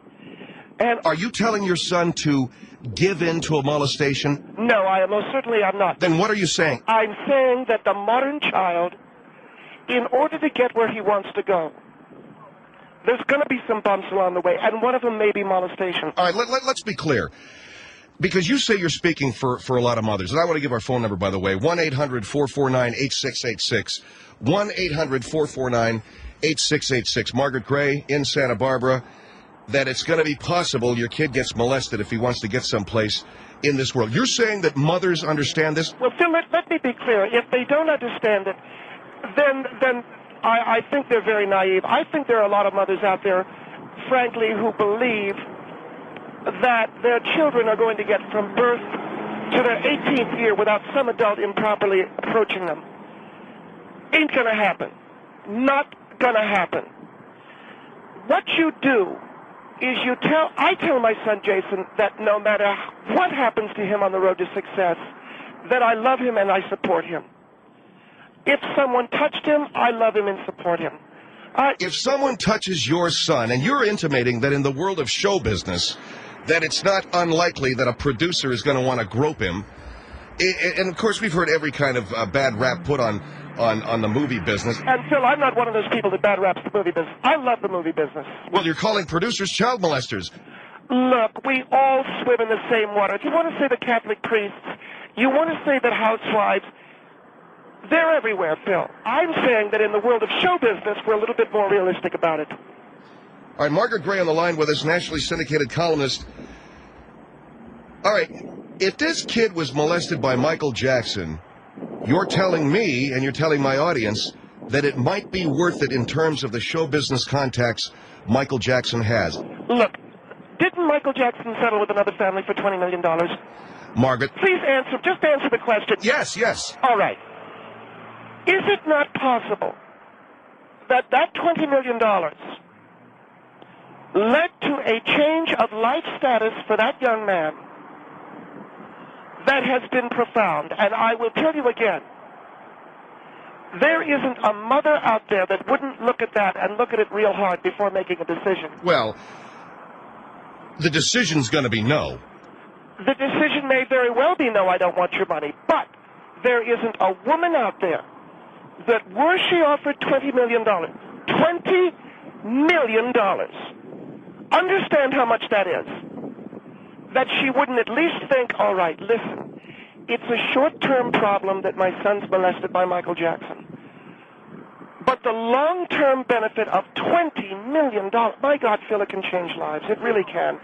And a young actor couldn't possibly get the contacts that this young man now has by his liaison with Michael Jackson, if in fact this happened. Well, I don't even know if the kid's an actor. You know. Well, you know something? I think people that idolize people like Michael Jackson, I think that in their background there is a desire to be an actor. All right. I got to tell you something. Still, but just one more thing. Every American child we know is at risk of being molested. It's when, not if. And if that is the case, and you can blame a mother for looking around at the shabby home that she lives in, no money to pay for her son's cancer, why not go ahead and meet Michael Jackson? Give him what he wants on some level. The child is cured. Oh, Margaret, you're saying whoring your child out and talking about... Give him what he wants. $20 million buys a whole lot of cancer cure. A whole lot of cancer cure. 1-800-449-8686. Phil Hendry Show. Margaret Gray on the line with us. Let's go to Suzanne. Go ahead, Suzanne. Hi. There's a lady who's speaking on the phone. I resent the fact that you're saying mothers of the United States, because I'm a mother, and I would never subject my children to... I'm sorry, I didn't hear you. Your cell phone broke up. Just say that again. I said I'm a mother, and I have 2 boys, and I would never subject my children for any monetary gain to the... All right, thanks, Suzanne. Your car phone. We can't hear you, hon. Take a break here. 1-800-449-8686. It's the Phil Hendry Show, but you did hear that lady say she wouldn't subject her son to anything through monetary gain. I think that she's very unrealistic. I think that is a woman who really doesn't know how the world is working right now. Do you honestly think, if you look around at David Schwimmer, if you look around at Colin Farrell, if you look around at a George Clooney, do you really believe that those people got to where they are today without, on some level, having to compromise themselves as child actors for a producer? Do you really think that... Are you saying that David Schwimmer was molested? I'm saying... Phil, look at the man. I don't know, but look at him. Look at his relative talent. You're saying he didn't give it up in a toilet stall somewhere. You're saying... I don't even want to hear that. If what you're saying is true, and I'd like to say that's her opinion. David Schwimmer gave it up in a toilet stall as a kid so he could have his career. Unbelievable. 1-800-449-8686. 1-800-449-8686. If your child could make a business or show business contact that would ensure his prosperity for the rest of his life, would it be worth it to you for him to spend a night with Michael Jackson and turn a blind eye, shall we say? 1-800-449-8686. Phil Hendry Show. The Phil Hendry Show. 1-800-449-8686. Taking talk radio to the next level.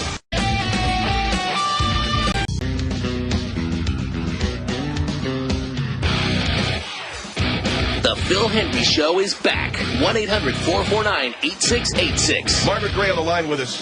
The Michael Jackson case. The woman and the mother involved. Is she an opportunist? Should she have known that her son was in the same house, in the same room with a possible predator? Ms. Gray, you are expressing the opinion that most mothers are willing to take that chance. Absolutely, Phil. All right, now the question is, we say they're willing to take that chance that their child will be molested? Phil, I want to give you an example. I don't know for a fact. One of the people that I really admire in this business, who used very little talent and expanded on it in I thought, a very, very wonderful way, was Bob Saget. And I'm sure you know Bob from the funniest home videos. Yeah. And from... Full House, right? Full House. Bob is a wonderful performer, but he's not that gifted. I have always been of an opinion, and I want to talk to him about this next time we have lunch. Didn't he give it up to a producer somewhere in a toilet over there at CBS? No, wait a minute, okay? First of all, this is an opinion. It absolutely is an opinion. To give it up to a producer as a kid? How else do you explain his career? How else do you explain the careers of a David Schwimmer? David Schwimmer and Bob Saget are credible performers, credible entertainers. Good God Almighty, to say that these men didn't get where they were, are you saying that they're mothers? I'm saying it's possible. It's my opinion that it's possible that David Schwimmer there was a booty call. I don't know what you want to call it. Will you stop saying booty call when it comes to a child, please? Phil, I'll tell you this much. When one of these stars looks out at the ocean from the deck of a 10,000 square foot Malibu home, do you really think they have any regret for maybe sharing a bed with Michael Jackson for a night? Think about it. That's what I do in my column, you see? I challenged you, didn't I? I can tell. That's what I do every day in my column. I challenge people. All right, 1-800-449-8686. Let's go over here to Teresa. Hi, Teresa. You're on the Phil Henry Show with Margaret Cray. Hi, Phil. Yes, Thank you very much for having me. Yes, ma'am. I am so appalled that, you know what, I'm shaking right now. I know exactly what's going on in society, and you know what, I don't want to be a part of it. You are such a shallow woman. I have 4 children in the back of my van, and no amount of money in the world will make me support a career that's going. Okay, I have dreams for my kids, and they have dreams, and I will support them. But if I am able, if they tell me that I am, for example, this Michael Jackson thing, and I knew that he was sued, I would say, you know what, honey, go to another person. If I don't know anything about that person's history and I, do the research or whatever, then I will support it. But if I find out something like that, no, I would not. I don't care 20, 30, $40 billion. I understand, darling, but I have to ask you something. Yes. How do you explain a David Schwimmer, a Bob Saget? I would like to think that there are people out there that can go beyond looks, beyond shape, beyond color, beyond size, and find people's talent and their heart and the core of who they are. You'd like to think that, I'm but shaking. I've worked in this city long enough to know it ain't necessarily so. As you know what? I feel sorry for you. I am so sad for you that you think that this world is such a sad, hopeless place. No, obviously I don't think that at all. I'm saying, you know something? There's an old saying, opportunity knocks. Are you ready to open the door? Are you saying that your kid getting molested is an opportunity? Exactly. That's what I'm saying. You make a silk purse out of a sow's ear. You make lemonade out of lemons. You don't sit back on your haunches. $20 million, Teresa. As a parent, it's your role. It is your role to guide them. And when you come up with something like that, you take that chance. Teresa, $20 million. You know, $20 million. I would rather live in a box. I hate to say it, and I'm being very idealistic by saying that. Back that way. We had it tough as kids, but kids nowadays have it tougher, Teresa. And Why hold him back? But you know what, my kids, I've got 4 of them, okay? And I've got 4 of them in the van. We're on our way to the grocery store. I just took my kids to Taekwondo, okay? I made my husband pull over to a grocery store to a payphone. I am shaking that much in the car. No, wait a minute. And my children are there listening, and I'm thinking, I would never, ever, 20 million, 40 million, 100 million. Darling, are your children listening right now? I don't know. I'm not in the car. I'm on a payphone. Let me say this to Teresa's children. You're very lucky to have a mother like her. She sounds wonderful. But why not give it up to a TV producer? Now listen. I don't want to hear that if the lady doesn't want to hear it. So now what are you, a dictator, Mr. Henry? No, ma'am, but you're talking to this woman's children to give it up to a TV producer? Yeah. Good Is that what God. She said? That is, I'm so sorry. I've never. 20 million. I am sorry for 20 million. You know what? I am sorry for your children if you ever say something like that. Teresa, I really am. Jason J. Delmonico is my son. He has worked with Harrison Ford. He has worked with some of the greats. And you think that the trauma that one... Right. I don't think you need to say it, Teresa. I think, Margaret, you live in a world, where That's things... right. There was a woman caller, and you called her ignorant of what was going on in the world. Absolutely. It's you. The world doesn't work the way you want it to anymore, Teresa. It's grab it while you can. You know what? It's work or starve. I will not water down what I believe for no matter amount of money. Get a load of Margaret Sanger, will you? Wait a minute. Are you being facetious? No. She's all of a sudden holding herself above everybody else. No, that's not. Look at you leading the suffragette march. You know what? Look. I'm a very humble person. I don't live. Oh, really? I tell you what, honey. Wrap the bunting around your ass. Oh, look at Margaret. Don't get personal with the lady. She's saying what she's saying, and that's how she feels. Just as you've got an opinion, you know what? I understand. And I'm not. I don't. Do you know why you're teaching your children Taekwondo so that they can avoid a great opportunity? The next guy that tries to touch them, they're going to kick him in the balls. When in point of fact, what? They got to give it up. Exactly. All right, Teresa, thank you very much for your call. 1-800-449-8686. Let's go to Trevor. Trevor, hi. You're on the Phil Henry Show. Yes, sir. I can't believe this lady. I cannot believe her. I'm about to be sick just listening to what she's saying. I can't believe she's saying all this stuff. Well, then don't believe it. I'm a father. I would never in life think to. All right, so your child is never going to make more money than his father did. I mean, you could do whatever you want to do. There's other ways besides prostitution to make money. Okay, you don't have to forget about morals. You don't have to lay down your life. You don't have to risk your life. You don't have to risk your life for $20 million. You can play the lottery. Do you admire Michael Jackson? I don't admire him right now. No, I don't. No, do you like his music? He looks like an idiot. You like his music, though, don't you? His music hasn't been anything in the last 20 years, so. So you'd like to meet him, and then maybe if you met him, you'd say he's such a bad guy, and then maybe you'd let your kids spend the night, and you know how it happens. My daughter would never All right, in life. Thank you. 1-800-449-8686. Maybe we can move past this whole issue of prostituting your kids, giving your kids up for an opportunity in show business. That's what Margaret Gray is saying, that there isn't a woman listening to her right now who wouldn't at least think about that $20 million.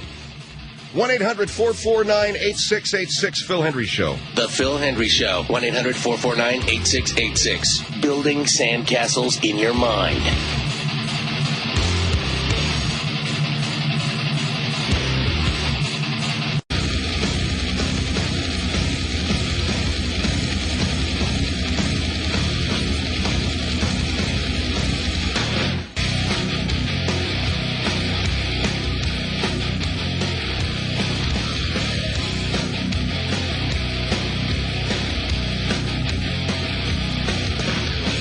The Phil Hendry Show is back.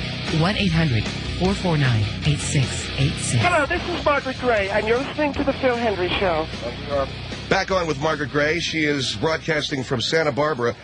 Tonight, Michael Jackson is free on bail, $3 million bail. He had been booked by the Santa Barbara County Sheriffs. You believe that this young man who is accusing Mr. Jackson of molestation lives in a world where all kids are molested?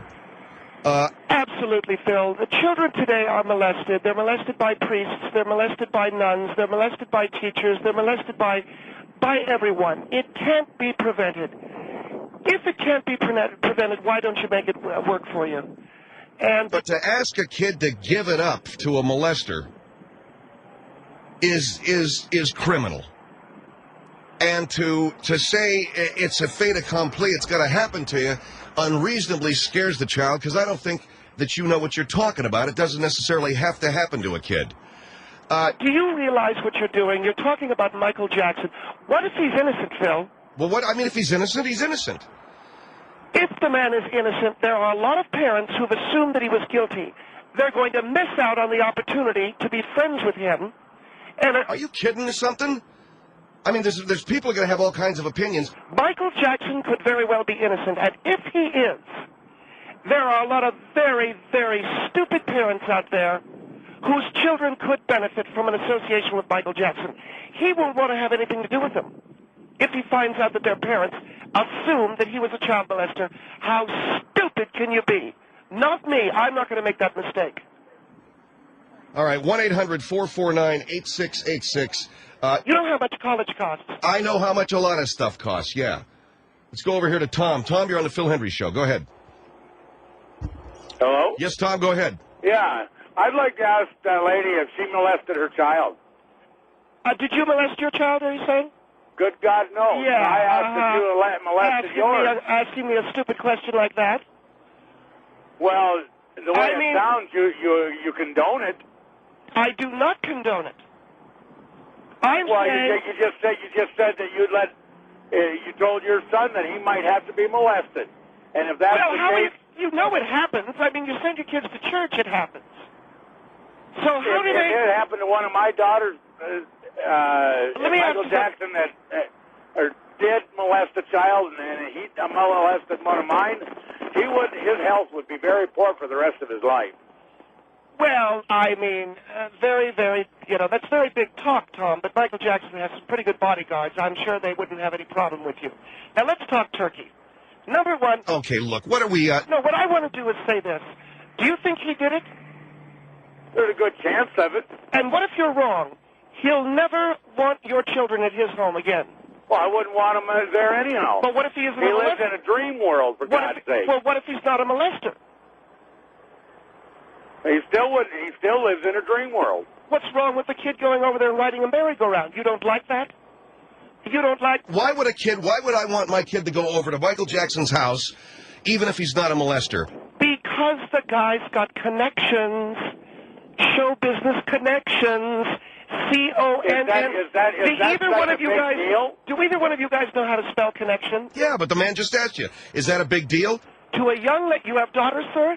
To a young lady that would like to become a dancer, or, let's say it, American Idol. Yeah, that's a big deal.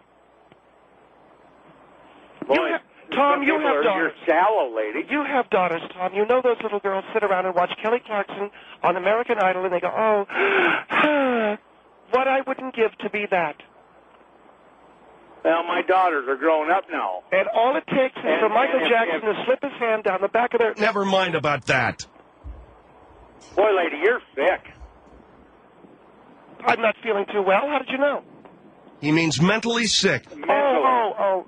No, I ate something. I don't know what it is. I think it's that G.D. calamari at the Fox commissary. Well, I think your mind is sick, not just your health. Look, next week my son is meeting a very, very prominent director. I told Jason, reach for the top, and then I gave him the look. And Jason knows that the look means whatever happens, happens. Bend over, baby. You're going to let your son do that, huh? Mommy still loves you. Good God Almighty, lady. You are one We're sick gonna have to individual. keep that. All right, thanks a lot, Tom. You bet. He said bullshit. Yeah, I heard what he said. Carla? Yes. Go ahead, ma'am. You're on the Phil Henry Show. Okay. Any mom in her right mind would not let her child go stay with Michael Jackson due to the fact of what he's already been accused of. Well, he didn't, but they didn't prove that he did it. Well, I didn't appreciate being included in the women that were any mom or any woman would let her child go stay with Michael Jackson. Margaret, you're speaking for every woman. Oh, come on, Carla. You know what $20 million can buy. It can buy $20 million is not worth your son's self-respect, his values, and his morals. It buys a lot of talcum powder. It buys a lot of... It that doesn't don't hurt matter. Anymore. Oh, man. Your child's worth more than that if you're a good mom. So you don't want your child to be in television? Is that what you're saying? If my child wants to be in television, he can make his way on his own. Well, not by doing something to degrade himself and his family. Are you saying that the only way to get into television is to let a producer molest you? I'm not saying the only way, but I'm saying it's a very good way. It's quick, it's easy, it's depending upon what kind of lubricant. Oh, are you making jokes now? Is that what you're making, jokes, huh? Jesus, what got up under your ass? You did. Sorry, Carla. It's okay. Carla, this woman is accusing Michael Jackson used to live in a barn. She lived in a barn. You know what a barn is, Carla? She's not in a barn anymore. She's in a home. A home with a washer, a dryer, a television set, comfortable beds. A home And is all it not took where you're was- being molested. And with $20 million, you could get out of the deep south and buy a mansion in Malibu or up north. You wouldn't have to go out back and go, oh, God, the mosquitoes are bad tonight. You know what I mean? You wouldn't have to listen to out the back door. You know, Ms. Gray, you sound like an idiot. You, Oh, I sound like an idiot. You two guys are turning your nose up at $20 million, and I'm the idiot. Carla, thank you very much for your call. You're welcome. Thank you, Carla. I love you. And you can move all the kin to Beverly. You know, Phil, I just... All you have done is made fun of people since the time they got on here.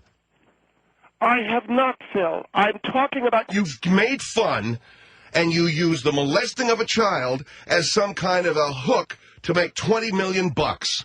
Because $20 million is $20 million, as you call it. Phil, I'm saying Michael Jackson is not unlike the Phantom of the Opera.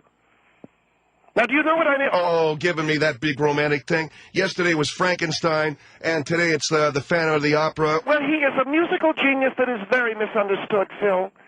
Very misunderstood. You know something? Do you remember, Phil, taking your wife that day to to the beautiful Pantages Theater there on Hollywood Boulevard. And after the opening number, the overture, the overtoire, as they say in France, do, do, do, do, do, do. Oh, do, do, do, do. Will you cut it out? No, really, Phil. I don't need to hear your freaking Phantom of the Opera comparisons. The guy, if he hurt a kid, the guy ought to be taken and run over with a Jeep, man. Run over with a truck, a van. Why is it everybody who gets run over on your shorts with a van or a Jeep? Can't there be that... Look, I'm saying this isn't just a misunderstood, facially mutated guy. It's a guy who could have hurt a kid. Phil, there's a scene in Phantom of the Opera... Oh, God. ...where he looks at her, and the crescendo swells, and he sings, nighttime sharpens, heightens each sensation, 2, 3, 4.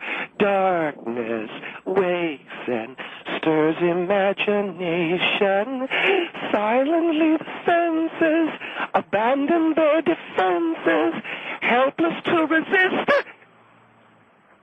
the notes I write, for I compose the blues. Get out of here.